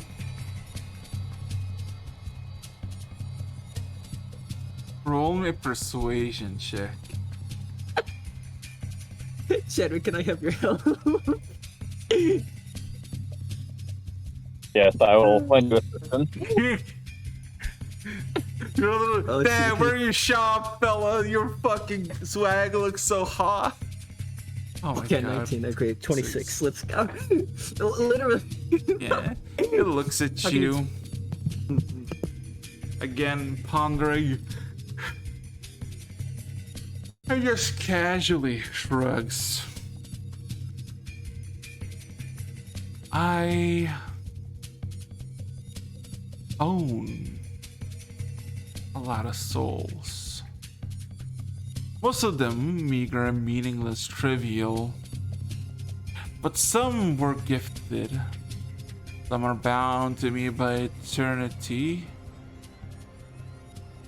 And I do what I wish. Oh, soul slaves. Ah. Yeah, he kind of nodding along. He doesn't like the idea too much, but like, at this point, like, you know, like, what is a demon going to do besides for take souls and use them? Kind of expected this. So, you got a favorite soul, or is it just kind of like mediocre collection? I feel like you're gonna be very disappointed that the next time we will meet, you will be crushed between my lips and skewered by my teeth. Well, that's then, and this is no.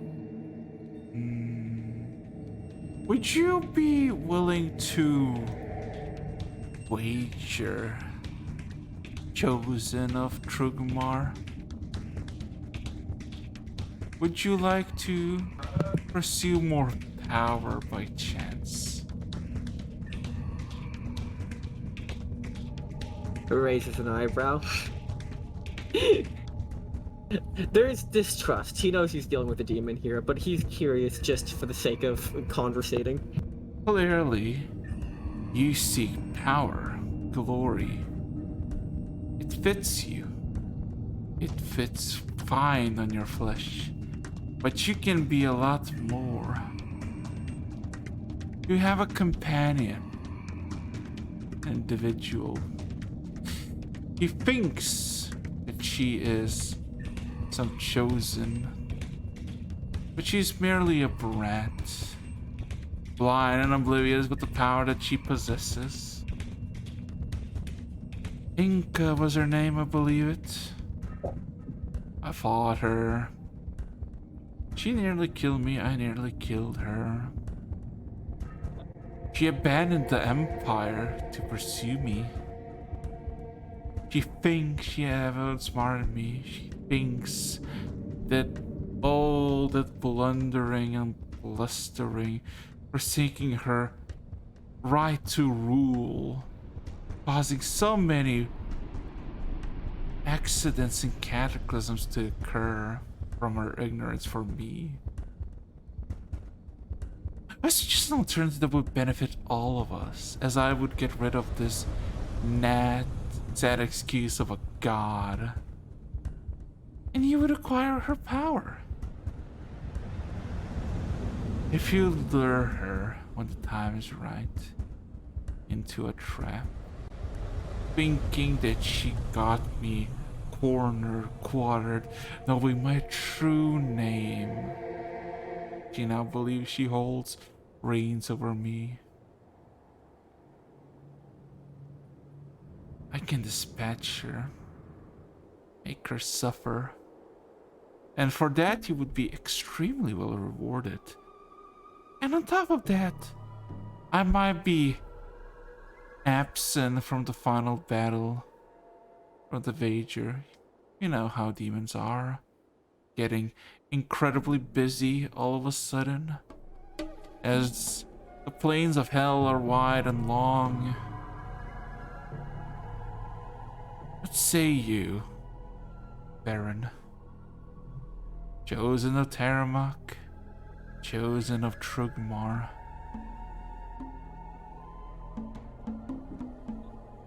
Chadwick, you want to intervene with this? Because he's not whispering anything, he's saying this out loud. Yeah.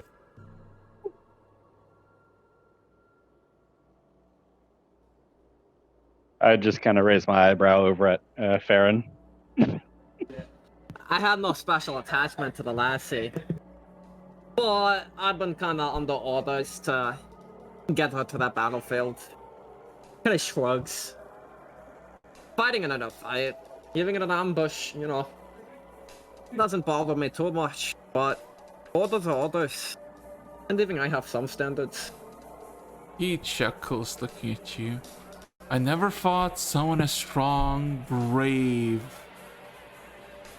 and valorous would follow someone so spineless, weak, and cowardly. Talking Yeah. the truth, Mark? Hey, sorry to interrupt here, but weren't you just talking about leading someone to an ambush to have an advantage? Which one of us here is the coward? Farron kind of gives a friendly chuckle.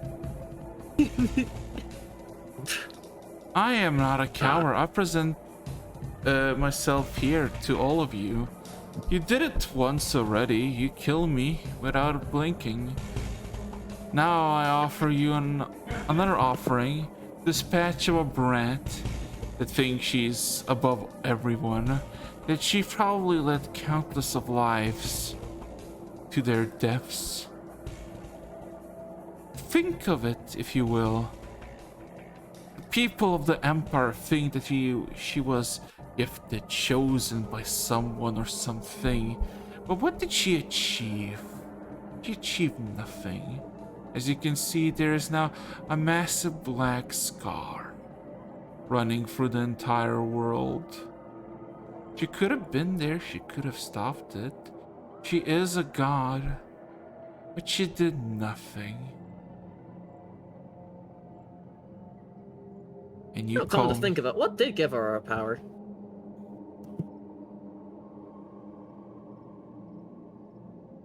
There's a smile on his lips. A being of light by the name of Lathander. Sorry, did you say Lathander? Yes. He That asked. Lathander? Yeah. He asked. Or I guess she asked for a gift, for a power to purge us, to kill us. But once she acquired it, she did a little bit of killing, but did not pursue. She got torn, twisted, and now she wanders the land. All the people believe she is an icon of purity, justice, and honor. She does not even reveal her true form to you. She still fights like a small girl. She's full of deception and guile, and she's only using you to get to your father figure, master, how you wish to see it. What do you think will happen when she has what she needs? Do you think you'll Like, part this guy, ways? let's go back to hiding, do nothing. Do you truly believe that? That she's just gonna walk away? Knowing full well that you know her identity.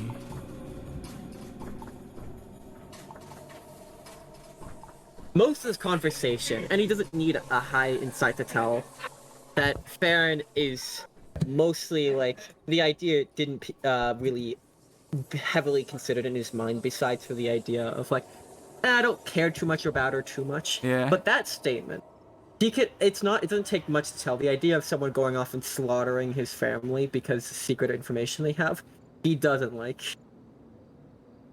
And while he attempts to hide it, I have a feeling a 7,000-year-old demon who specializes in insight Yeah. and deception probably skis right through it. You have me here to make a deal that would avoid a certain death from me. And if you defeat me,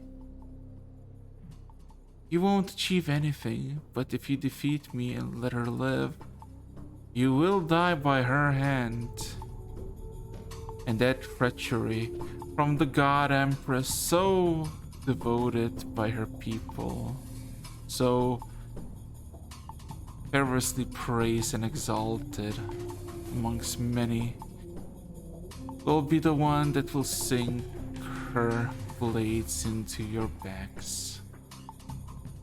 He squints at that statement. And kind of... Can I roll an insight check? Sure, roll an Let's see. insight check. I don't think I can make much progress. Oh no, I can't No. read him at all. You can't read him at all. He just looks pleasant with your eyes. The thing is pretty simple. Your mind, you think. This is your second and final meeting. The next time you meet, if not a deal is made, it's gonna be lethal. And so the only way you could prove should do that. You could tell this is very clearly of, if you can prove it.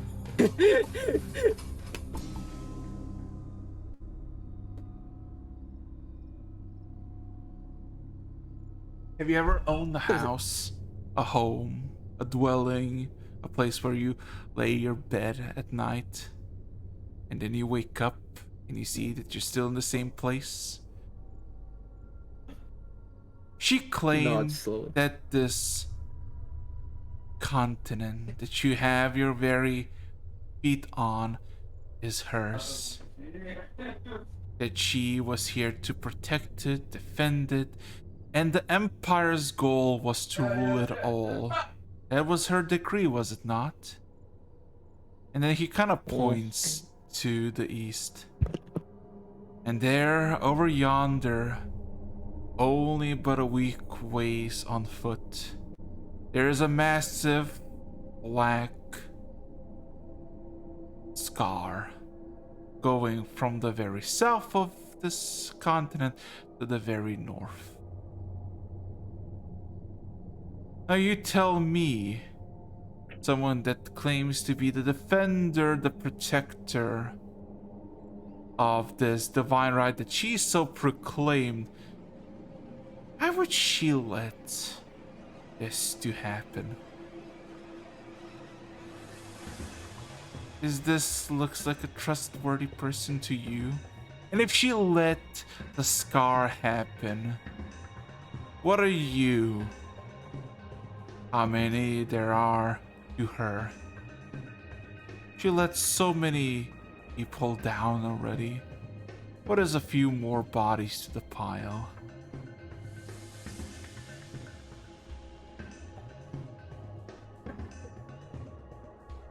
He kind of thinks for a moment.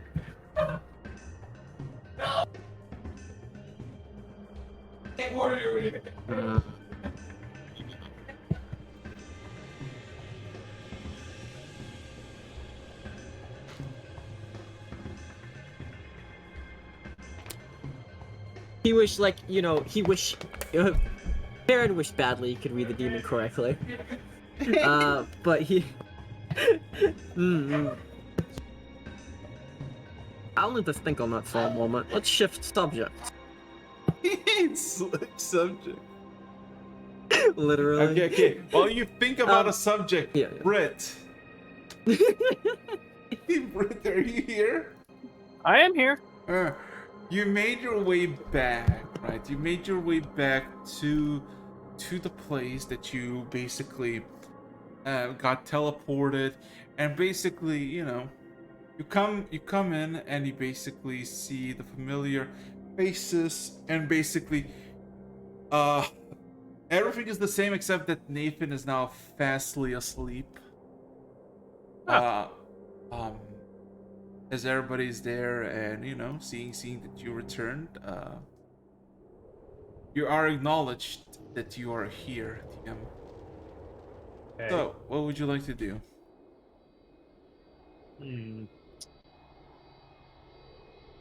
I go look up. No.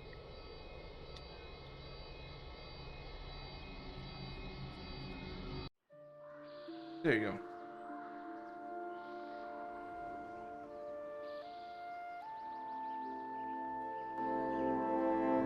Well, I guess it's time to talk to Leo for a few things. Okay. Leo is basically sitting by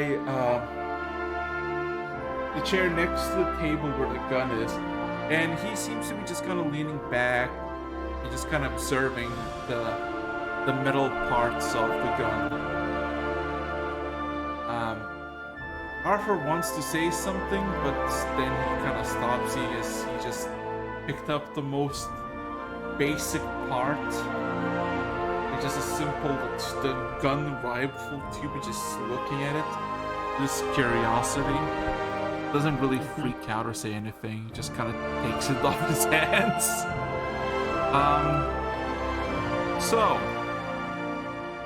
Leo, or Leonardo, is basically to your disposal. What would you like to ask or do?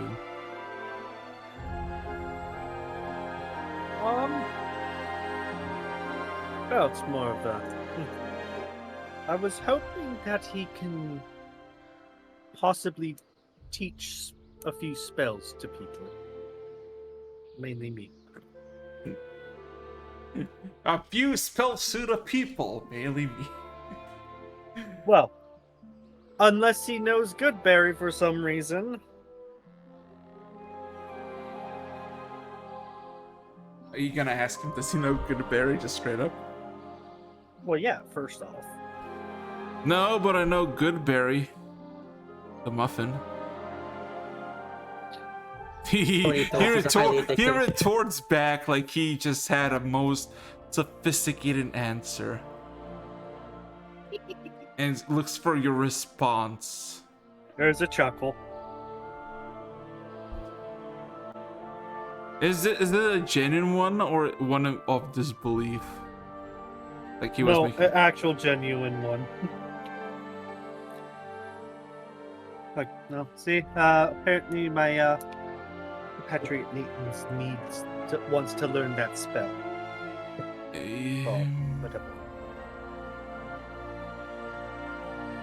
Scratches his head. Well, I do have the equivalent of a muffin, but not the exact berries. Any idea of where we could find we can find somebody to do that, to teach him that. Is he a druid? He No, also just stands not up that and I'm just aware of. looks over Nathan. Hey, thanks for the read. Thank you. Hey. I've heard of.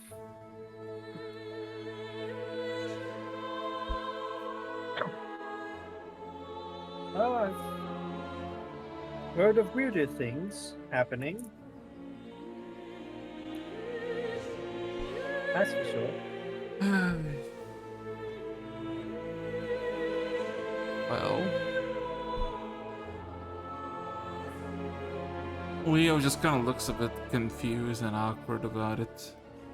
Kind of disappointed he didn't take up on his muffin offer, but he lets go almost immediately. Sighs.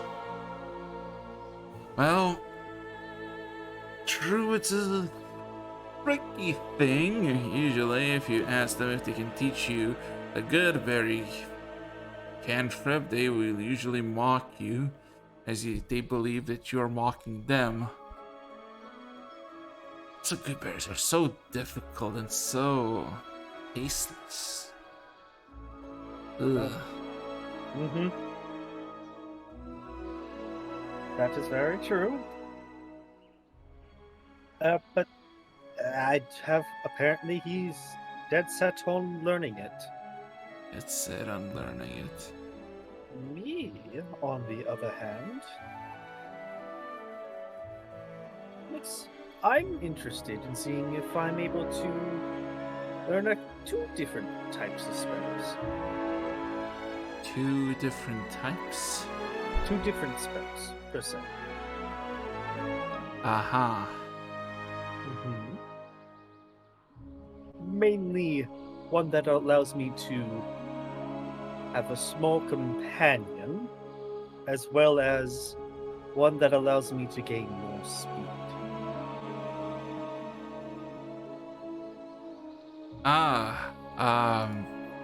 Scrolls are a thing, you know.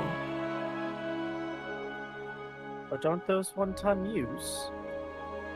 Get more than one? He seems to... He looks just puzzled, just staring at you like, isn't that the obvious answer? I would like to be able to cast it whenever I would like.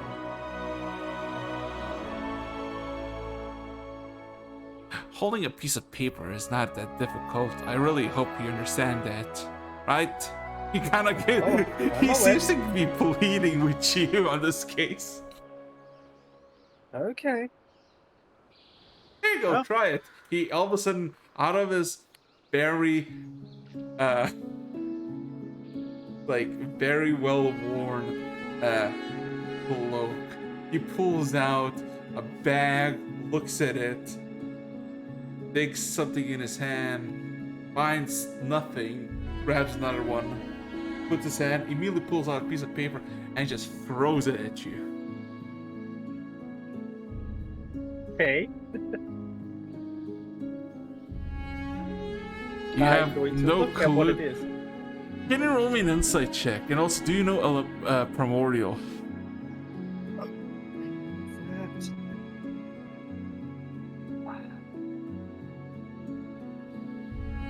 By any chance? No, but I Doesn't somebody here know it? Nathan, but he's asleep. I know. Okay, yeah, Just- I just figured punch as Nathan awake. much. No, I'll wait for that later. But Did you roll an insight check? I'm doing that now. Okay, let's go. Oh Buddy! god.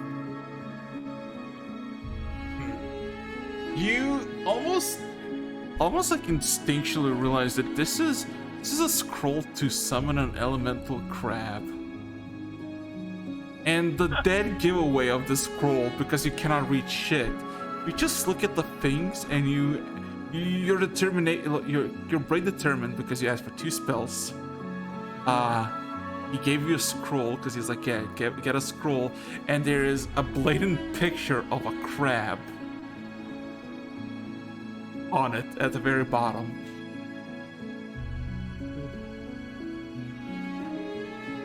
And you don't know why, but you feel like if you concentrate on the crab enough, you will get a crab.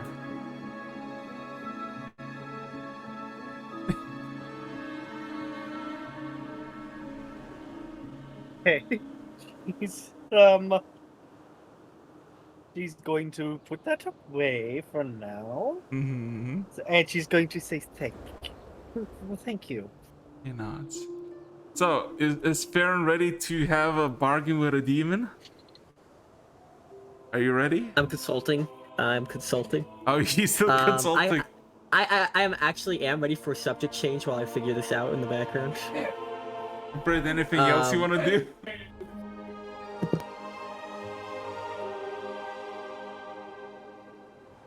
Brett, anything else you want to do before or you want me to switch?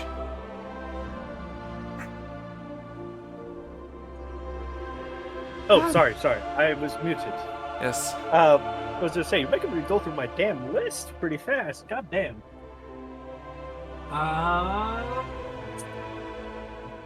Actually, I do want to ask Leo one more thing. Sure. If he has any books on lightning elementals. Lightning elementals. Would lightning slugs be close enough?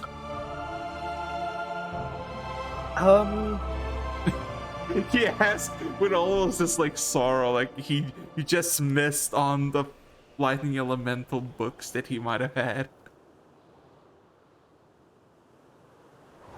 I mean, it's a good start. Sounds like a wonderful read. I'll take it. His eyes glare up, and there's excitement across his face as he goes through another bag, finds a very damp and smelling of sea salts book, and then presents to you. It has a lot of coral, and it looks like it's been just submerged.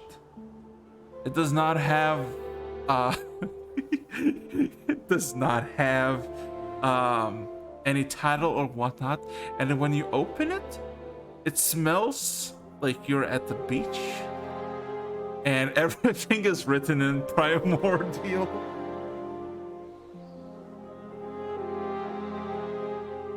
You can't read the book. Yeah. Anything else?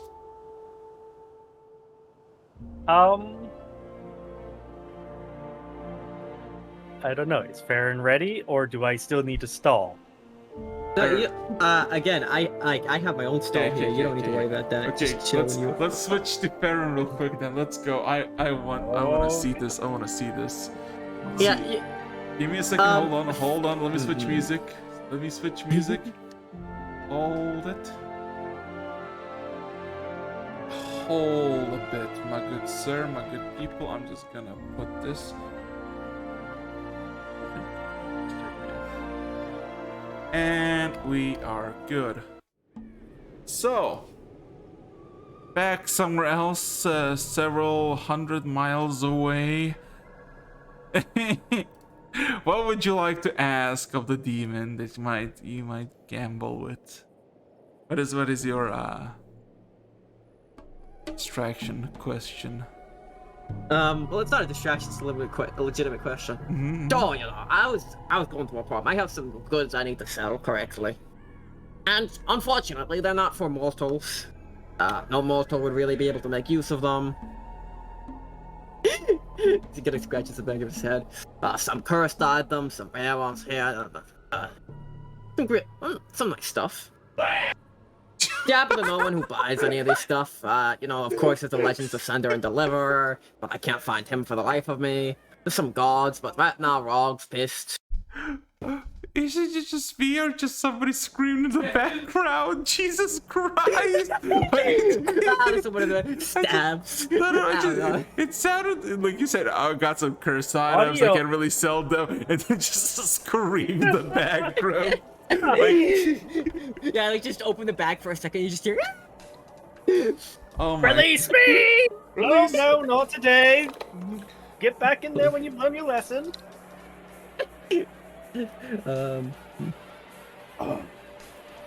So, as you give your proposition, when he says sender and deliverer, all of a sudden he raises his eyebrow ever so slightly. He acknowledges that name. He knows of that name, and he does not hide it. But then he politely smirks at you and says, "I am no merchant, sadly. I used to be back in the good days, but not anymore. Now I just take what I want." Tarumak did a similar thing, or I guess on a smaller scale. Kind of chokes his beard at that statement as he looks at him up and down again. Yeah, it is drip.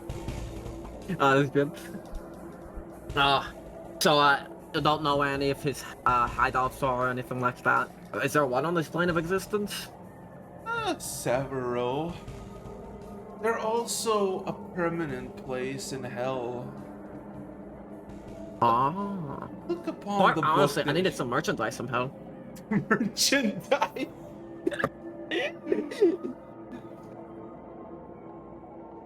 If you wish, if you have a powerful plane shifter, a daring one, or foolish enough to just shift you wherever you please, you can go to hell, to one of the great hell cities of Agritar. The book will suffice as a beacon to hell. Oh, that's a... He kind of looks at the book, nods, puts it in the bag of holding. Actually...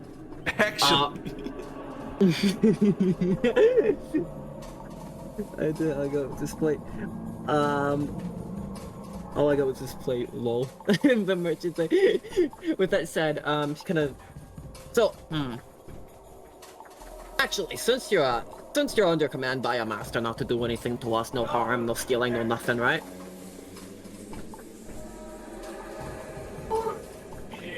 He waits for the punchline. There's no punch. He's like waiting for a nod to confirm that's what the actual thing Yeah, is. he acknowledges your... Do you think you could, and he pulls out pulls on the item he's been hiding at the back of the bag of holding. Pulls out one of these scales of Tiamat. He looks at it. Any intrigue? No. Alright. Are these things real? I mean, like, we got them out of Tiamat Shrine. Whole shenanigan with one of our members. Long story. If these were true shards of the Mother of Dragons, you will not be able to hold in your hand, albeit if you wish it to permanently fuse with you. So these just like dragon scales, or are they decorative? Seems to look at his own reflection in one of these and just...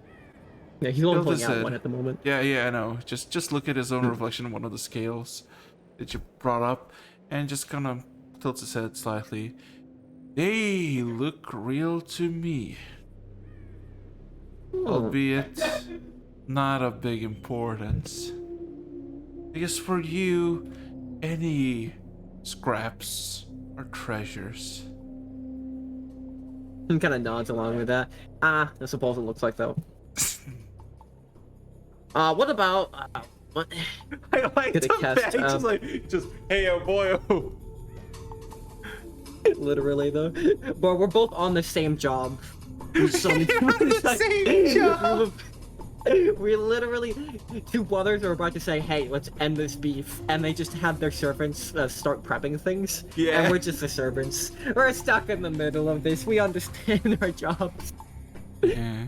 He kind of, with that, he brings out, I cast Bless on me and Chadwick, and I bring out the belt. How about this? Roll me wisdom saving, bro. Yes, I can. Is both of us? No, only you. Only you. Alright, okay, whew, only me. Only you wisdom saving. Alright, Let's go. Just double checking something here.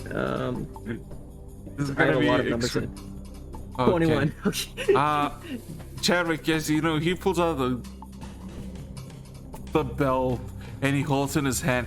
All of a sudden you see Baron just his legs, as big as and stout they are, they start to wiggle like jelly, and he wants to kneel, but he stops himself.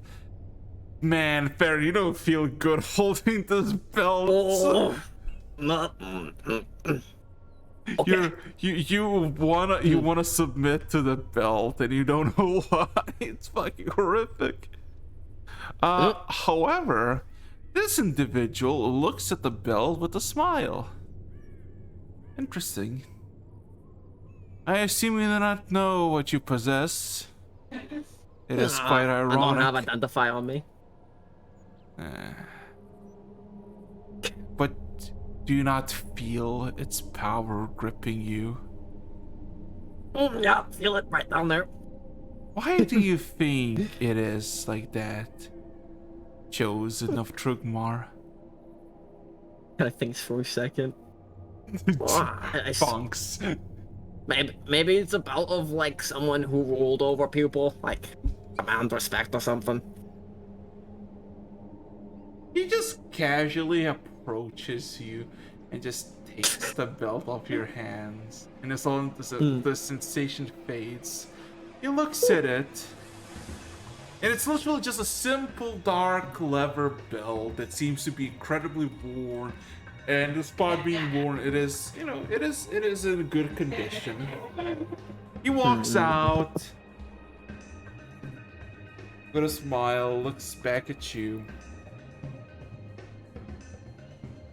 I do find it fascinating that you held a relic of your own worshipping God and you did not saw it.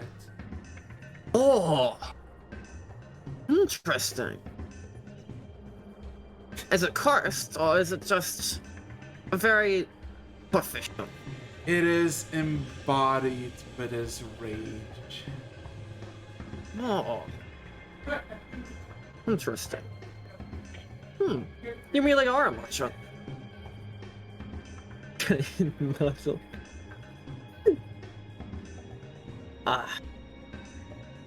I've been thinking on that deal, by the way. Making a motion for the belt back. He looks at it again like the belt and then politely gives it back to you. The way I see it,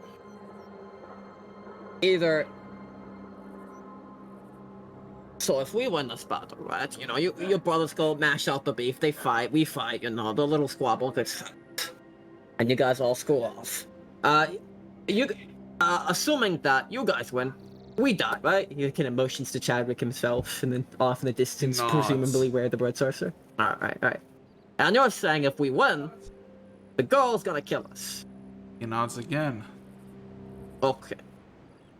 So if you're telling the truth, which it's not a great perception from a demon, kind of motions to him, we die either way, and all that we love gets destroyed. Correct. Okay.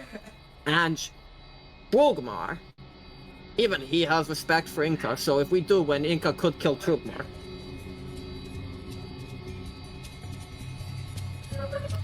Kind of motions waiting for confirmation. He strokes his chin a bit. Why would Trugmar want to challenge her? Think about it. I don't think she would want to challenge her. I am just curious if she would be willing to take the risk to... He thinks back for a moment. Then again, I suppose if she went off killing one of his followers, if it was a fight nonetheless, he would probably shrug it off.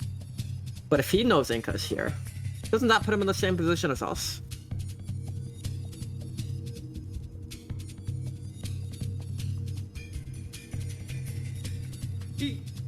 The demon sighs.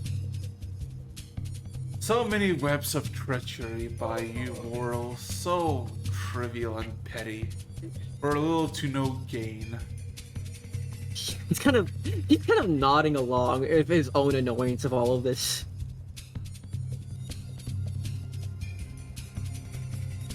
And you're saying, if we help you kill Inca, you will both take yourself out of the fight and Inca out of the fight, thus removing both those opponents and evening the scales.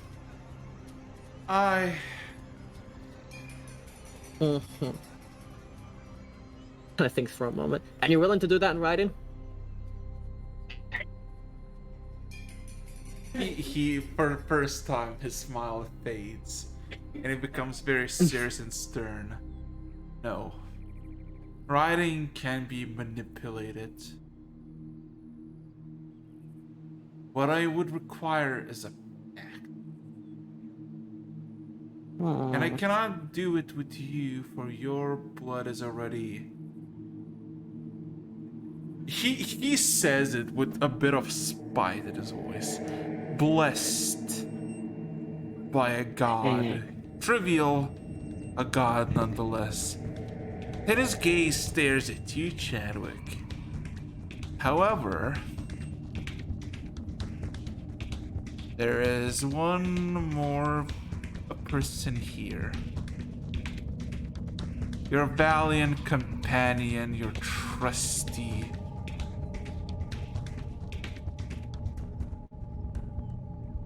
comrade in arms. You see the usual smirk from my face kind of fade a little bit. Would it allow me to protect him?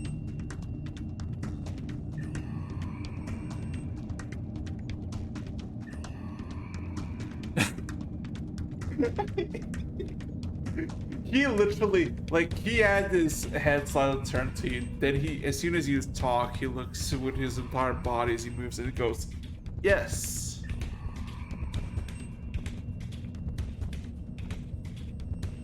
Totally. So basically, you can't kill her on yourself. You almost killed her last time. You killed her girlfriend the other time. So you're basically even matched. If we remove both you, sales are even. Chadwick gets a boon. Is that boon permanent, or is that boon something that goes away after we kill him?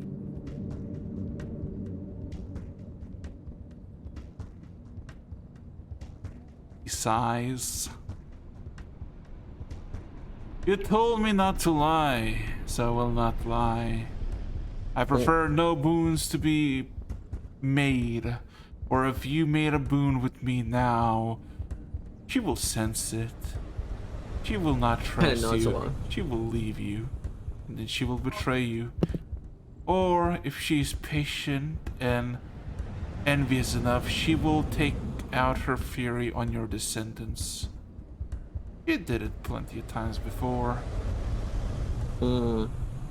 I propose a vocal agreement. After it's done, you have my word. You can acquire your power.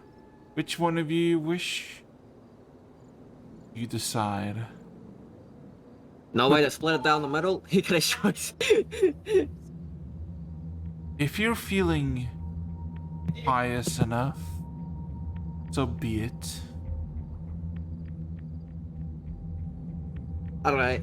Before I agree to this, I need to make sure you can actually kill her. So I need some type of plan of how you'd go about this ambush. It is pretty simple. She believes that she has my true name. She will call upon it, and then she will make me open up a gateway to my plane where she can kill me. In reality, it will be a trap. You face forward, full of excitement and righteousness, would charge on, egging her on to not fear, as you both clearly can take me down and your companions. And then when she's there, do not fight. Just watch.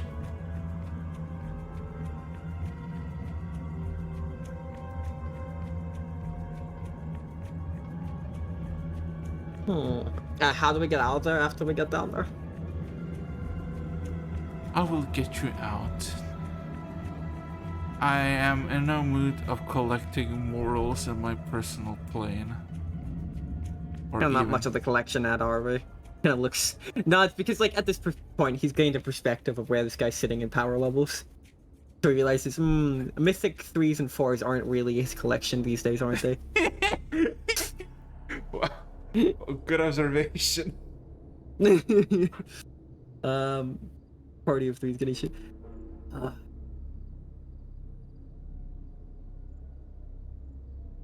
I'll need one more thing to sway my mind. You happen to know a way I can somewhat observe the past and see what she was doing during these eras? Because if indeed she was sitting back while her divine gift was given for her to do just the opposite, then I will feel no pity for putting her down. Someone who's failed their duties after a gift from such a god has no pity in my eyes. Just ask of her past. Be simple, be cautious, be plan and tell her ask her what she's been doing over the 2.5 millennia. You have the curiosity, yes, so do ask her. Let her spin her tales of what she did, what she done. Let her tell you of her failures. See her skulk in them. You think she'll be able to suss out we've talked to you like this? I believe if you show genuine curiosity, no alternative motive, you shall find that she is but a broken girl on a petty quest for revenge. And that quest of hers will ensue.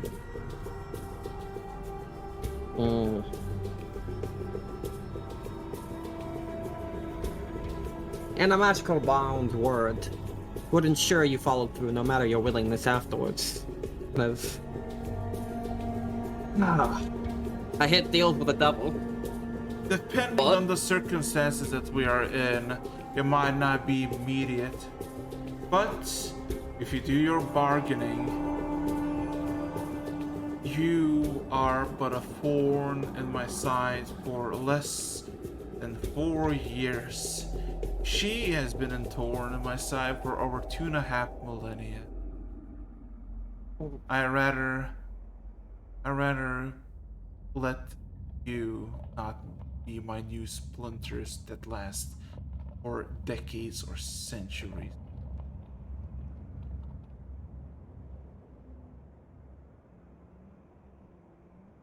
Normally, I know Normally. normally I know the story. I wouldn't dare make a deal with the devil. However, your master's brother talked a little with us, gave us some tidbits of wisdom. One of them he calls the tenet of trust. One must not trust a demon nor angel. Same way you don't trust a stranger. If you know the motive, they can become powerful tools to your cause. He kind of, if your motive's just to remove her from the playing field, then you'll remove yourself after the fact. Would you believe? And that I'm Would you believe that you follow a demon's tenets? Kind of thinks for a moment. Can I insight check him? Oh, an insight check. He seems to be telling you the truth, but it's also like kind of off-putting. It's like there's some subtle meaning that's trying to put out, but you don't like the applications, nor do you know what he means by this, except for like literal sense. Yeah, which it's very likely it's very literal. So then he's nodding along, and then he thinks, you know, he's gonna call the demon a lot. Is he actually a demon? Or is that just a fancy nickname? No, he is not a demon. He's an archdevil. Blinks. There is Guys, there is literally just a glare at both of you and this slowly curving smile. Loading bar. Can I throw another insight check? Sure. yeah, I'd like to insight that one also. I'll give you advantage. Alright, let's... Bro, 19. You have no clue. He's... How do I say this? When he said that, your fucking heart fucking twitched. You don't know if he's being honest with you, if he's trying to put you off, like, out of bounds or off guard. Because if he's been telling all the truth, he got you where he wants you. Why does he keep telling you more stuff? Because at this point, it's kind of making him kind of suspicious. But he's keep telling you. The demon is being suspicious. Yeah. But at the same time, okay, I'm going to recount like the tenets, and he's looking at all these tenets in his own mind. Can I run a religion check? Does this seem like the tenets of a demon? Can I? This is a religious topic. Can I? Sure, roll me religion. I'm talking in Chadwick's brain. Hold up. Hold up. Hold Lord up. drop. Lord drop. Hold up. Hold up.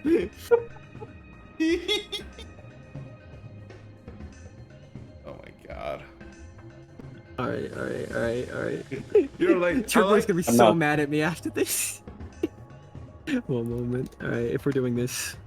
Okay. Alright, 26. So, on the top of your head, the tenants do not resemble any what's it called? Divine creature. Yeah, or like celestial or devilish or even demonic tenet. It does resemble a tenet of someone who's like you would say morally has been gray or neutral, as he's seen like everything, you know, the good, the bad, the beautiful, the ugly, everything in between, and basically made his own observations. A practicalist. Yeah, Or whatever you very wanna call it. practical.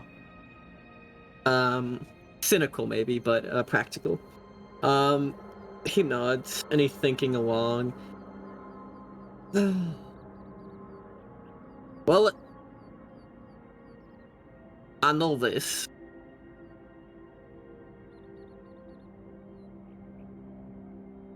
He kind of thinks over his tenets, and he mulls them over it, and he's like weighs a statement, and then he thinks, I don't know if I believe you.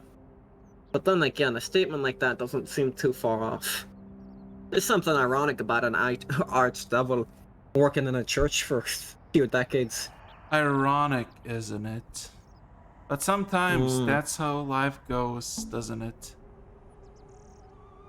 You know, there's Well- a saying about the brightest of lights casting the deepest of shadows.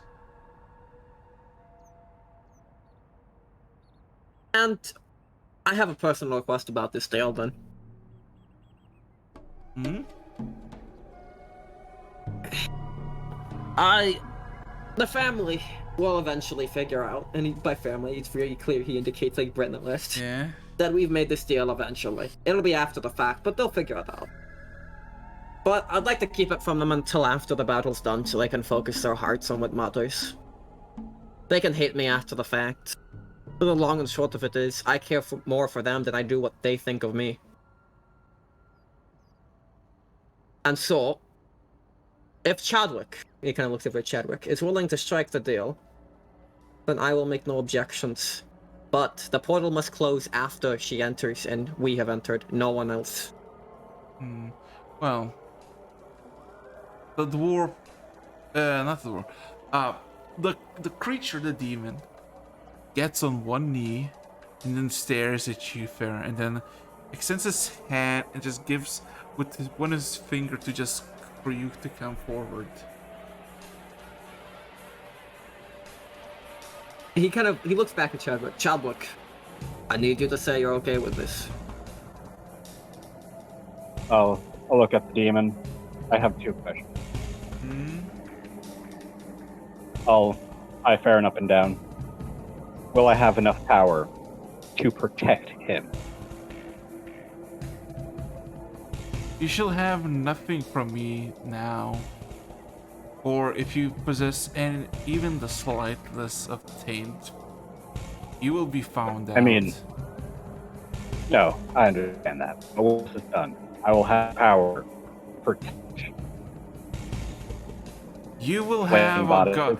You will have the power to rival a god. What you do with that power, it is up to your discretion. And if I miss this deal, I have a word that you will leave us alone.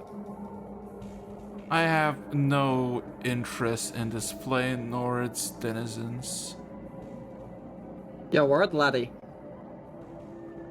But also, the creature beckons for you, Farron, to come closer to him. Yeah, I am walking close at this point, just slowly at this point, waiting for Chadwick to get his proper words in. But he kind of stops short as he asks for your word, laddie, not your reasoning.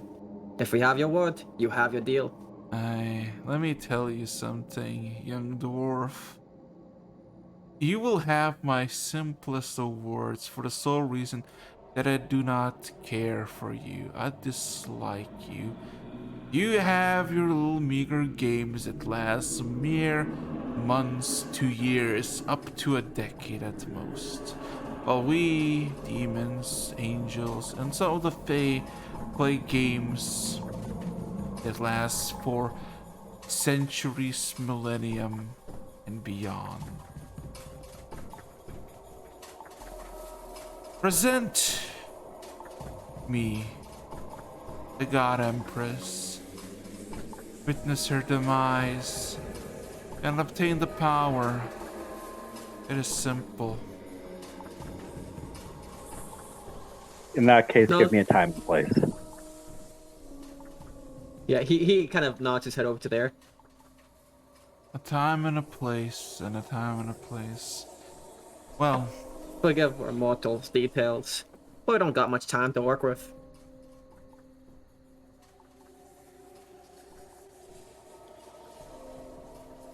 roll me a 4100.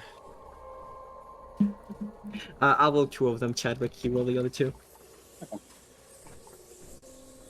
Oh wait, hold God. up. That's 2. Yeah, hold up. That's Oh. Oh that's my. the first 100 I've seen on a D100. Hey, Farron, you rolled Since me. we started You this. rolled 2 Yeah, D1. don't worry. Yeah. Yeah. Don't worry. Okay. Okay. So. That is first 100 I've seen. Yeah. So. As he's still kneeling down, he looks at both of you, and then he extends his pointing finger and twirls in the air a bit, and all of a sudden, the entire sky above you, its grayish clouds turn blood and crimson, and you hear sounds of swirling, something large and massive falling. You can clearly see that it's an illusion, but the entire vision now turns reddish as he proclaims, "Soon the skies will go red, and doom will befell this world." The demons shall invade from every and all sides. Everybody has their own motives, even I. You will be busy at the time I believe you be. And I'll show up for the third time at the zenith of the confrontation. Out of arrogance and spite, he will call out my name and I'll faint,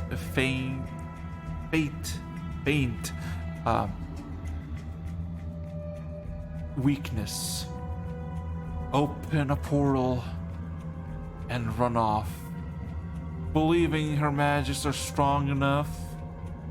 You will go through, and so shall you.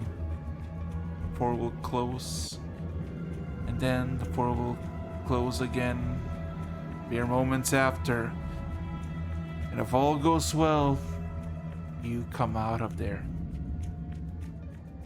And you can say whatever story you wish to tell your companions. That does not matter to me. He nods. Right then. Chadwick, that's your answer. You make the final call here. You know my judgment now. I'll nod. And I stand behind your judgment. And I'll put out my hand. Alright then. Farron finishes the walk and gets over there. With Chadwick in tow. Yeah. Time for a deal with the devil, boys! Deal with the devil. Bruh, if we weren't literally falling into Archdevil ourselves, Archdemon, this would look really out of place. As ironically enough, as you finish this conversation, You better hope Britt doesn't find out about this shit. I'm more petrified what the fuck Nathan will say. Nathan doesn't need to know about any of this. No one tell Nathan of this. In or out of Nathan's character. gonna watch him on of this. He's gonna be like, what the fuck, dude? Anyway, you wanna continue or you wanna call it? Oh yeah, I actually have a few more questions for the boyo. Oh no, he disappears after this Okay, little if he conversation. disappears, Yeah, Sag. he vanishes in the black smog and just. And now we're just. Yeah, no, there are a few other things I want to do if we were allowed to. If you're tired, we Brett? can call it. Oh, dude, I'm good. Let's go. Hi. So where are you gonna go now? Now that we have and the box in there is technically claimed, though the guy has it, we need to reclaim that. That's gonna be annoying. Let's see. I'll put a question mark on this one.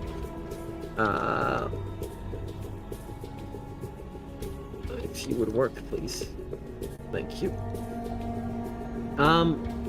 We have, we're gonna go, question, how big do I think the scene is based on the footprints? Like, should we be able to see it still?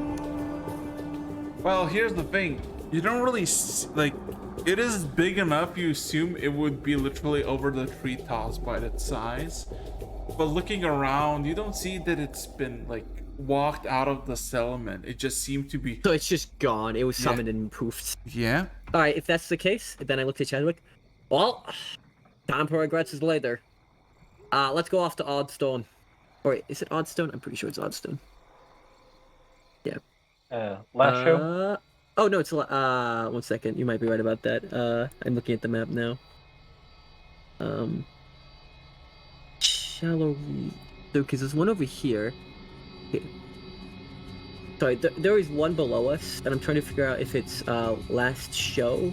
Yeah, last show. Yeah, last shore. That's right, last shore. All right, we're going to last shore. That's where we're going. Oh. So, Brittany, if you want to do something, this is a good opportunity because we're back to traveling. You're back to traveling. Yeah, what are you gonna do? Mind you, it's been like 2 p.m., like 2:30 for you, Brit. What'd you like to do?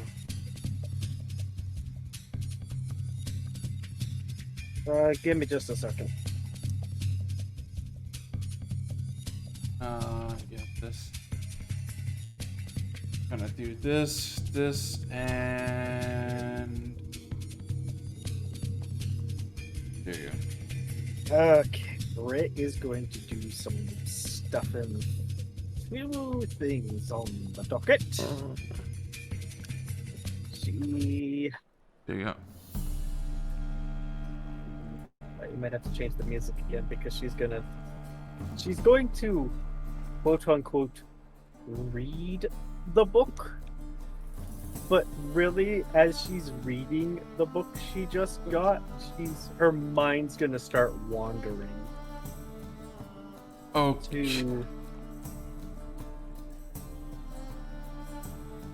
to stuff that's happened and all that, reflecting. But then, like, in going through her brain, it's like, oh, that going to the mining towns and getting the sword, the sword. She's going to reflect on that, and then she's going to attempt to delve further into the vision given to the sword. See if she can't continue that. well, roll me D100.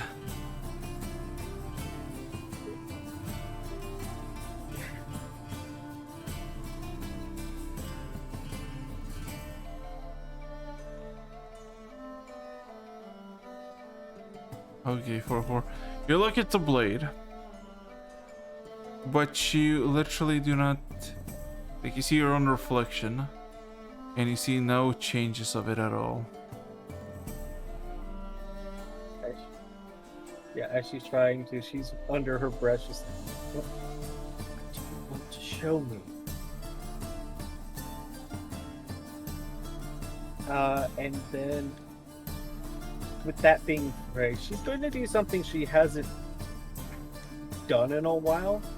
She's going to try and reflect on a time before she woke up in the cart, knowing that her scar will burn because of it, but she's just in a state right now, man. You know? Roll me a D100.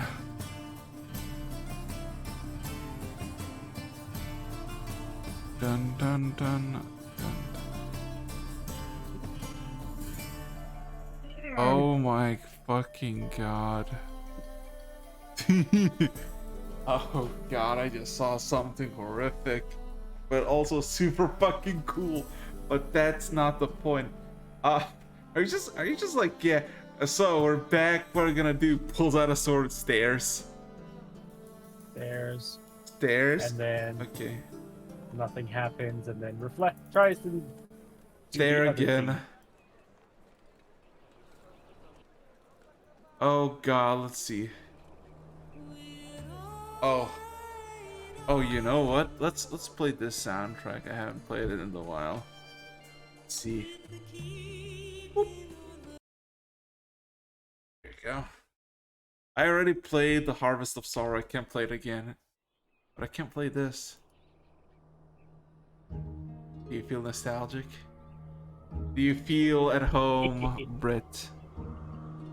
Brit.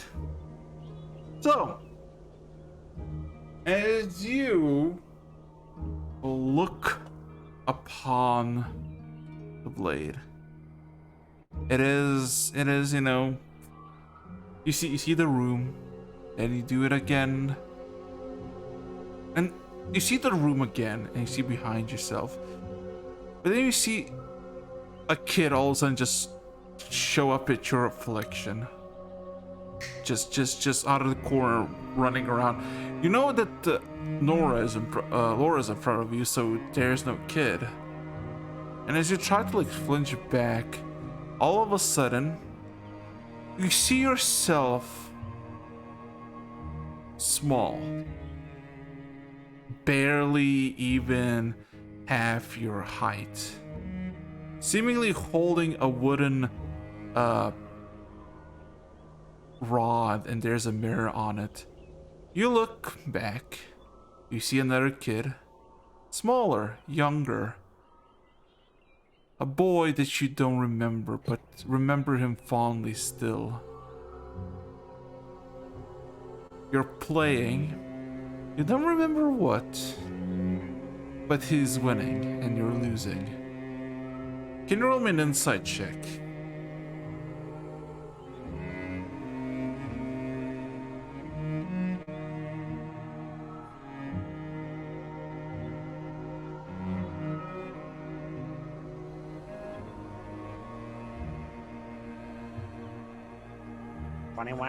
Anyone? Trying to remember, what was it? What is it? What are you missing in this picture? And then remember, as you remember, the warm sun from the outside all of a sudden shifts time into what seems to be dead of night. The gleaming stars outside shine bright, and then you remember the game. It didn't have a thing, but you basically had a mirror, and you had to spot each other through it while staying still. And the one who spots it first has to throw the mirror. If the mirror hits your sibling, you're the winner. You've been losing. It's early spring. Somewhere March. But it's warm. It's nice, it's comfortable. You're 8 years old.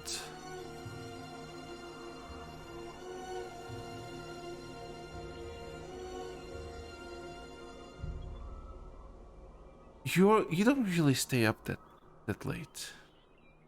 But now you do. You don't remember why. But it's important. You're trying to keep someone busy. Your brother, perhaps? But you don't remember why. Your parents are also missing. They're somewhere out. Somewhere important. Somewhere you cannot go. Because adults are gathering. You don't know. And then all of a sudden you just blink as you see something shining in the mirror. Bling, and you feel something wouldn't hit you in the back. As all of a sudden you snap back and you're back at the room. Nobody seemed to be, or at least caught on to the fact that you've been somewhere. Did something, interacted somewhere. But as you try to take a deep breath, your nose is clogged. As if you've been full of pollen, and then as you clear it, you realize it's blood. Coagulated blood. So, what would you like to do?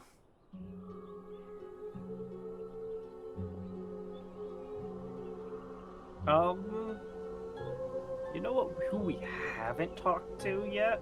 Hmm. Was mentioned for like once and then never again. Hmm. There's a little tiny pseudo dragon that I'd like to talk with. Mm-hmm. Karas has been vigilantly tracking all of you, having the decision to split between you and Chadwick and Farron. He chose you because there's a lot more people, and he did not know anything better. He's always been there, the red scaly thing. Not really acknowledging any of you, stalking, lurking, but always present when you think about him. Yep. Like, I'm saying, So, I'm going to just pay attention. It's like, I don't suppose you know anything about Tarumak that I don't. Seems everyone's has to have knows more about him than any of us ever did. He flaps his wings and says, "He's a good friend. I like him, and he likes me." I can see why. You do have that very friendly appearance. Oh, thank you. He seems to be looking like proud to you, complimenting him. Head high. Oh. Are you here just to observe us, or? Well, I was told to bring you the message and then stay with you just in case he has another message. And I guess that if he gives you another message, I'll give you the message.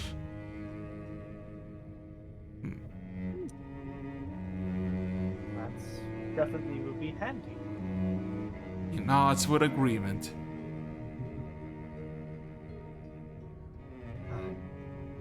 Just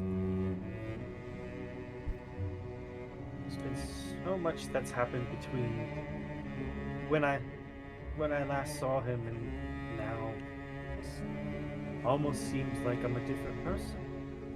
You know? We all change. I suppose.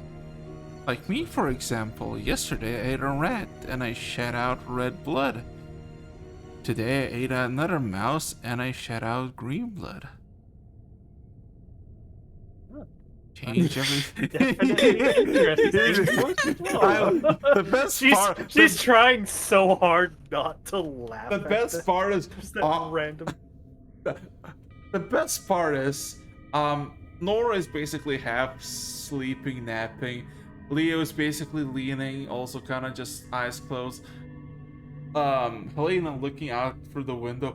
Only Arthur looks away from his table, looks at the fucking Cedar Dragon's comment.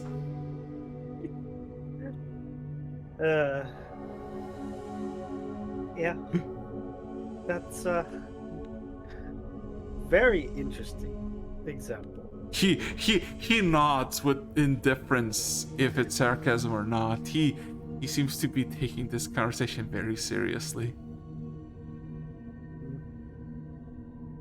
Well, I hope when we finally gather all these boxes, all the answers are revealed to themselves. So I fear there's still a lot more that we don't know, that I don't know.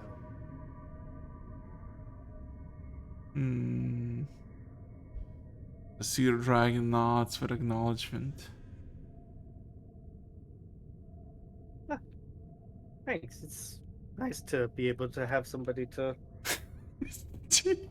talk to. A little bit.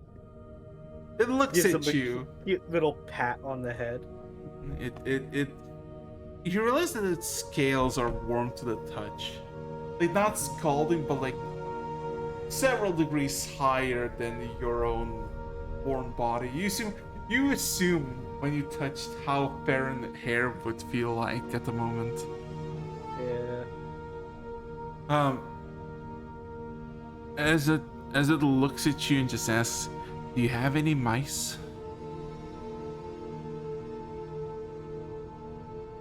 Quickly look over to Nathan, make sure he's not a rat right now.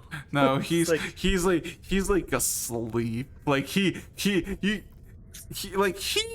didn't do much today, but that whole thing just slightly changed him. Like the whole I got killed by a cat. I was in its jaws, and he looks like he's having a nightmare asleep.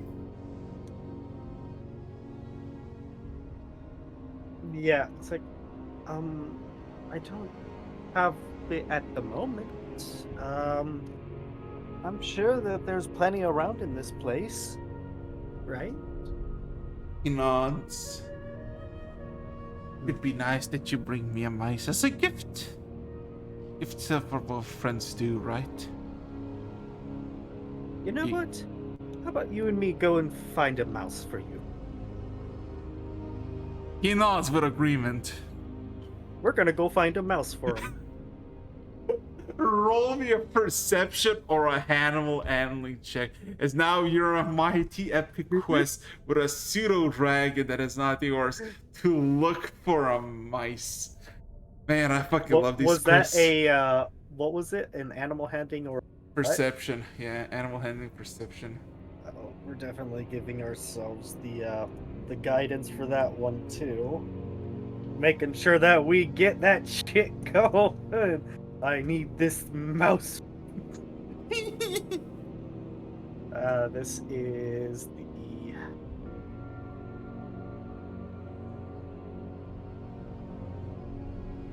God.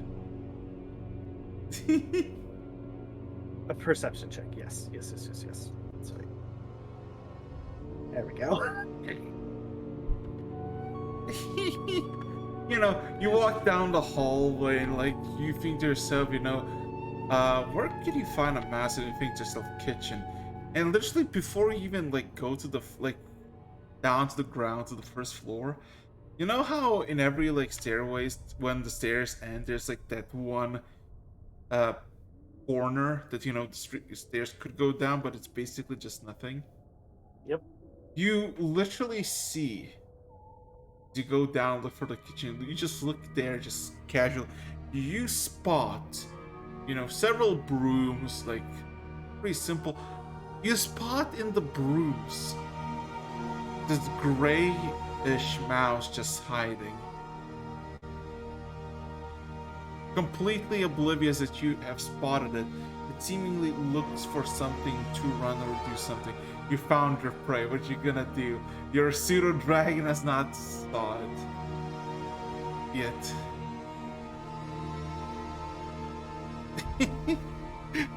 How you gonna proceed, Brit? Are there any holes around it? No. It seems that it's accidentally or maybe even on purpose cornered itself. Using the brooms, the thick like branches, and the brooms seemingly using it as cover. Fireball. I don't have fireball though. Using my incredible speed. Just gonna check the pseudo dragon at him. No, I'm gonna catch this. I'm gonna catch it. Oh, you're gonna catch it? Okay. What you gonna do? You gotta rule me, my good sir. Either sleight of hand check or animal handling check. Definitely animal handling with guidance.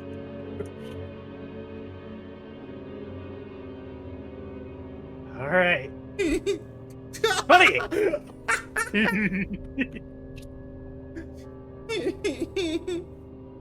Give me a second. I used fireball with my fist. So basically, the current POE is you grab the rat and it's just staring at you, confused.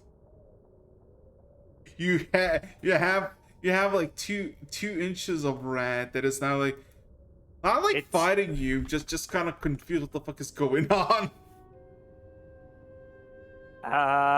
Quickly as I let's just say, she's going to say, "Don't suppose you can understand what I'm saying." Or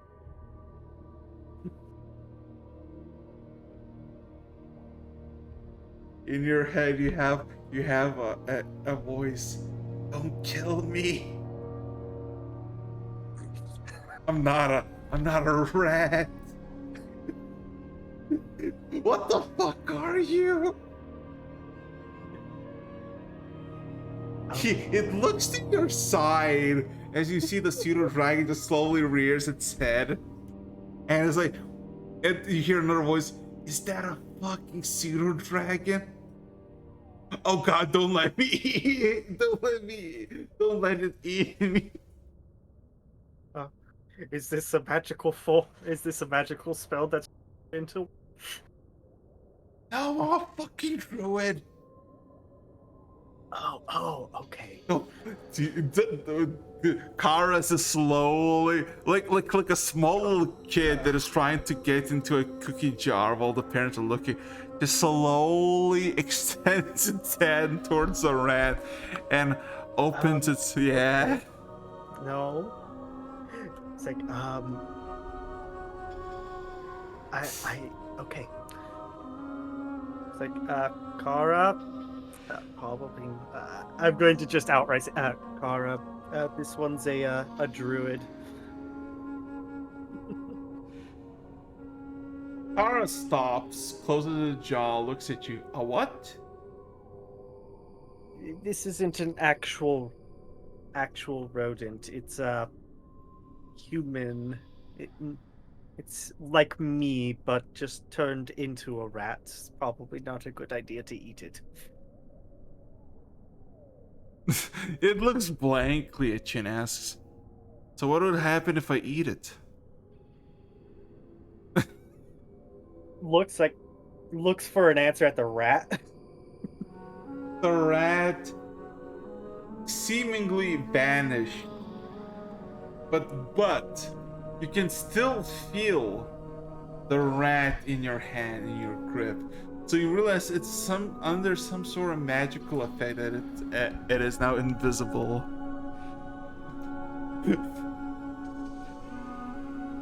Oh, would you look at that? It seems to have slipped my grasp. If only.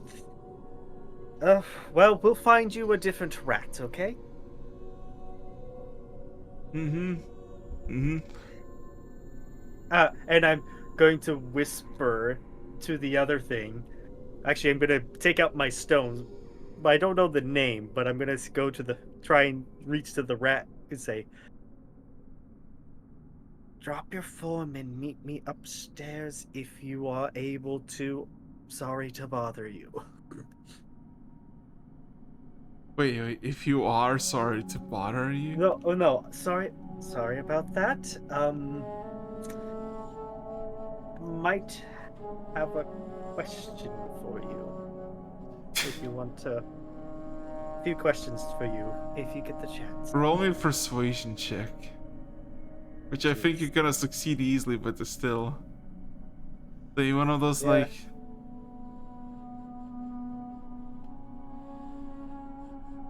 Because it's also a 2 plus 2 to whatever that was. So Yeah.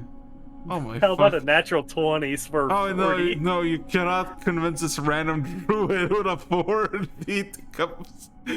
Man, I do like the fact that natural 20 literally cast this. Like, I literally didn't feed you to my pseudo dragon. Can you please come up? I want to talk to you. Like, man, I think I will talk to you. As you know, as soon as you say that, all of a sudden you feel the rat something rapidly expand in your hand. Like it's nothing, but you feel it expand, and now there's some small humanoid creature that is invisible in your hands that immediately jumps off and starts climbing upstairs. Okay. You see the pseudo dragon startled by the sound of somebody climbing up, looking at the sound, but confused that there's nothing there. And it immediately jumps down on the ground as you look to your feet and you see another rat that was like running by and just gets it. Time to catch it. He got it. Oh, he got it. Yay! I don't know how much you want to stare at it, but let's just say this little pseudo dragon likes to take time with its meal. Oh, It is very graphic. yeah, of course. It's good. I would imagine so. She's going to fascinatingly watch. Oh my god. Like, Oh, look at that. That's his liver. Oh, it's gone. Ha, funny. Yep. Oh, God. There's a well, not funny, more of just How cute. well, it's more the fact that she's trying to. It's like it's Tarumak pseudo dragon. Gonna be interested. Just thinking, it's like, just thinking things. In any sense. After that, then Do we'll you know be heading Draconic back. by any chance? I do not. You do not? Okay. I do not. I only know Common, Elvish, and Celestial. As it finishes its food, it all of a sudden extends its head outward and seems to like give like a small rumbling screech for a few seconds, and then looking sated, just kind of slow but surely, with a few hops, gets on your shoulder again. Are you good? It nods with agreement. All right then. I'd say that this quest is a resounding success. So, making your way upstairs, you do in fact find a new individual now. In front of you, you see, well, I guess not in front of you, but you, oh god. God damn it, why is it not working? You alright? Yeah, I just yawned. Where is it? Hold up. There you go, found it. What you basically see in the hallway is what you assume is the druid. As you see, 3.5-foot tall goblin, looking less like a druid, more like a rogue, smoking a pipe, seemingly waiting for someone to talk to him.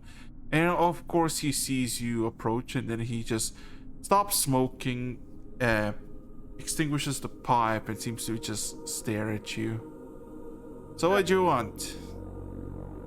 Well, I mean, I was just wondering what a druid, as disguised as a rat, is doing in a place like this.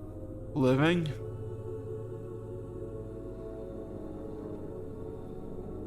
He stares blankly at you like what do you expect?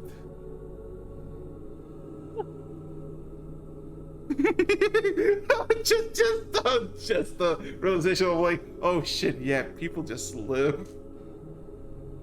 Yeah. Oh, I mean, besides the obvious. What is not so obvious? Well, I mean, of course you living. I live here. What? Ah. Ah, okay. Well, again, I just wanted to say sorry about that whole incident. Well, I'm happy that you didn't eat me. Also, what the fuck are you? Like I see you're human-ish. There's something Half wrong elf. about you. That's a bit. That does take a bit of explaining them. No, he shakes his head. Not in the mood. Not in the mood. So, Of course. do you just wanted to ask me what I'm doing here?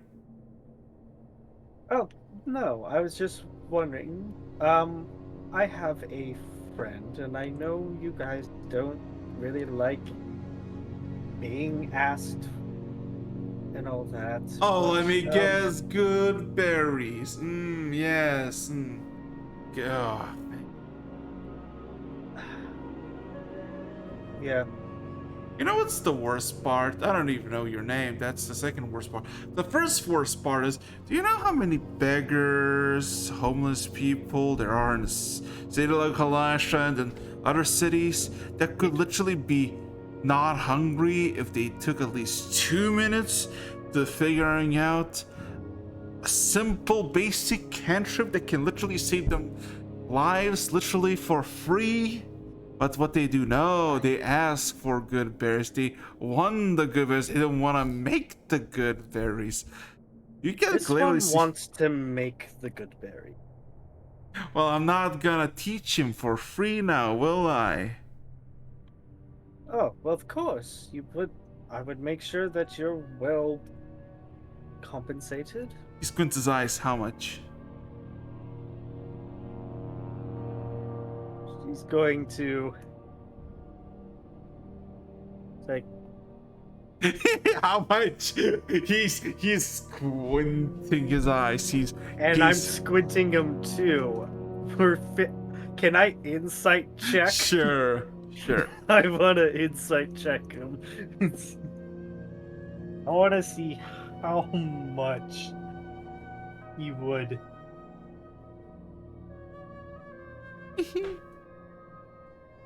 Think I would. Well, thinking as you look at him, he's a rat that was in a broom. You assume as much as like 2 to 4 gold pieces will fucking make his day, but he's willing to like test to see if you're gonna like say like ignore like extreme amounts of money, like 10 gold pieces.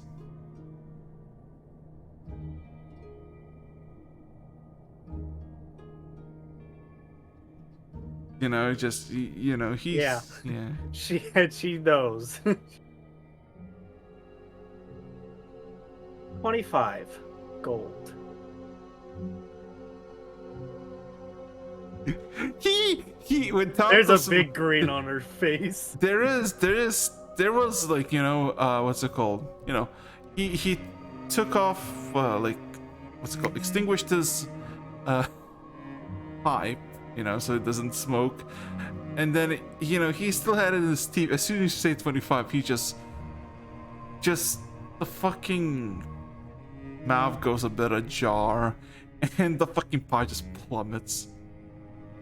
He immediately picks it up, still staring at you, almost out of confusion. 25? Like 25 gold, right? Yes. He seems very interested in this as he squints his eyes. Up front, right? No. Just doing something for one of my family members is all. They seem very intent on learning good bear. Oh no, it's fine. Am I getting the money up front? Oh, of course. He immediately grabs an empty small pouch and almost like a kid at Halloween presents it to him with pride and a smile. Got to come You've got to meet the person first and come into the room where we are first before I hand the money to you. Or at least right before we go in. Okay, he looks confused. Do you live here? We currently have residents of here. Which Temporarily. room? I'm gonna tell them which room. I mean, you are on the same floor because you're said to meet at the top and you were at the top. As you point out the room where he all of a sudden looks out of sheer curiosity. That room is occupied by a person that I know of. Mind I asking you who you with? Well, I mean, quite the group of people. And He all of a sudden does this motion with his fingers, just kind of slicing his neck slightly. You tell me who that room belongs to. Who brought you there? Well, No, I no, was Nick. teleported in. He But teleport. I'm assuming that it is a certain dragonborns. He seems to slowly nod, but he seems to be intent, looking to the left and to the right, seeing that nobody is in the hallway.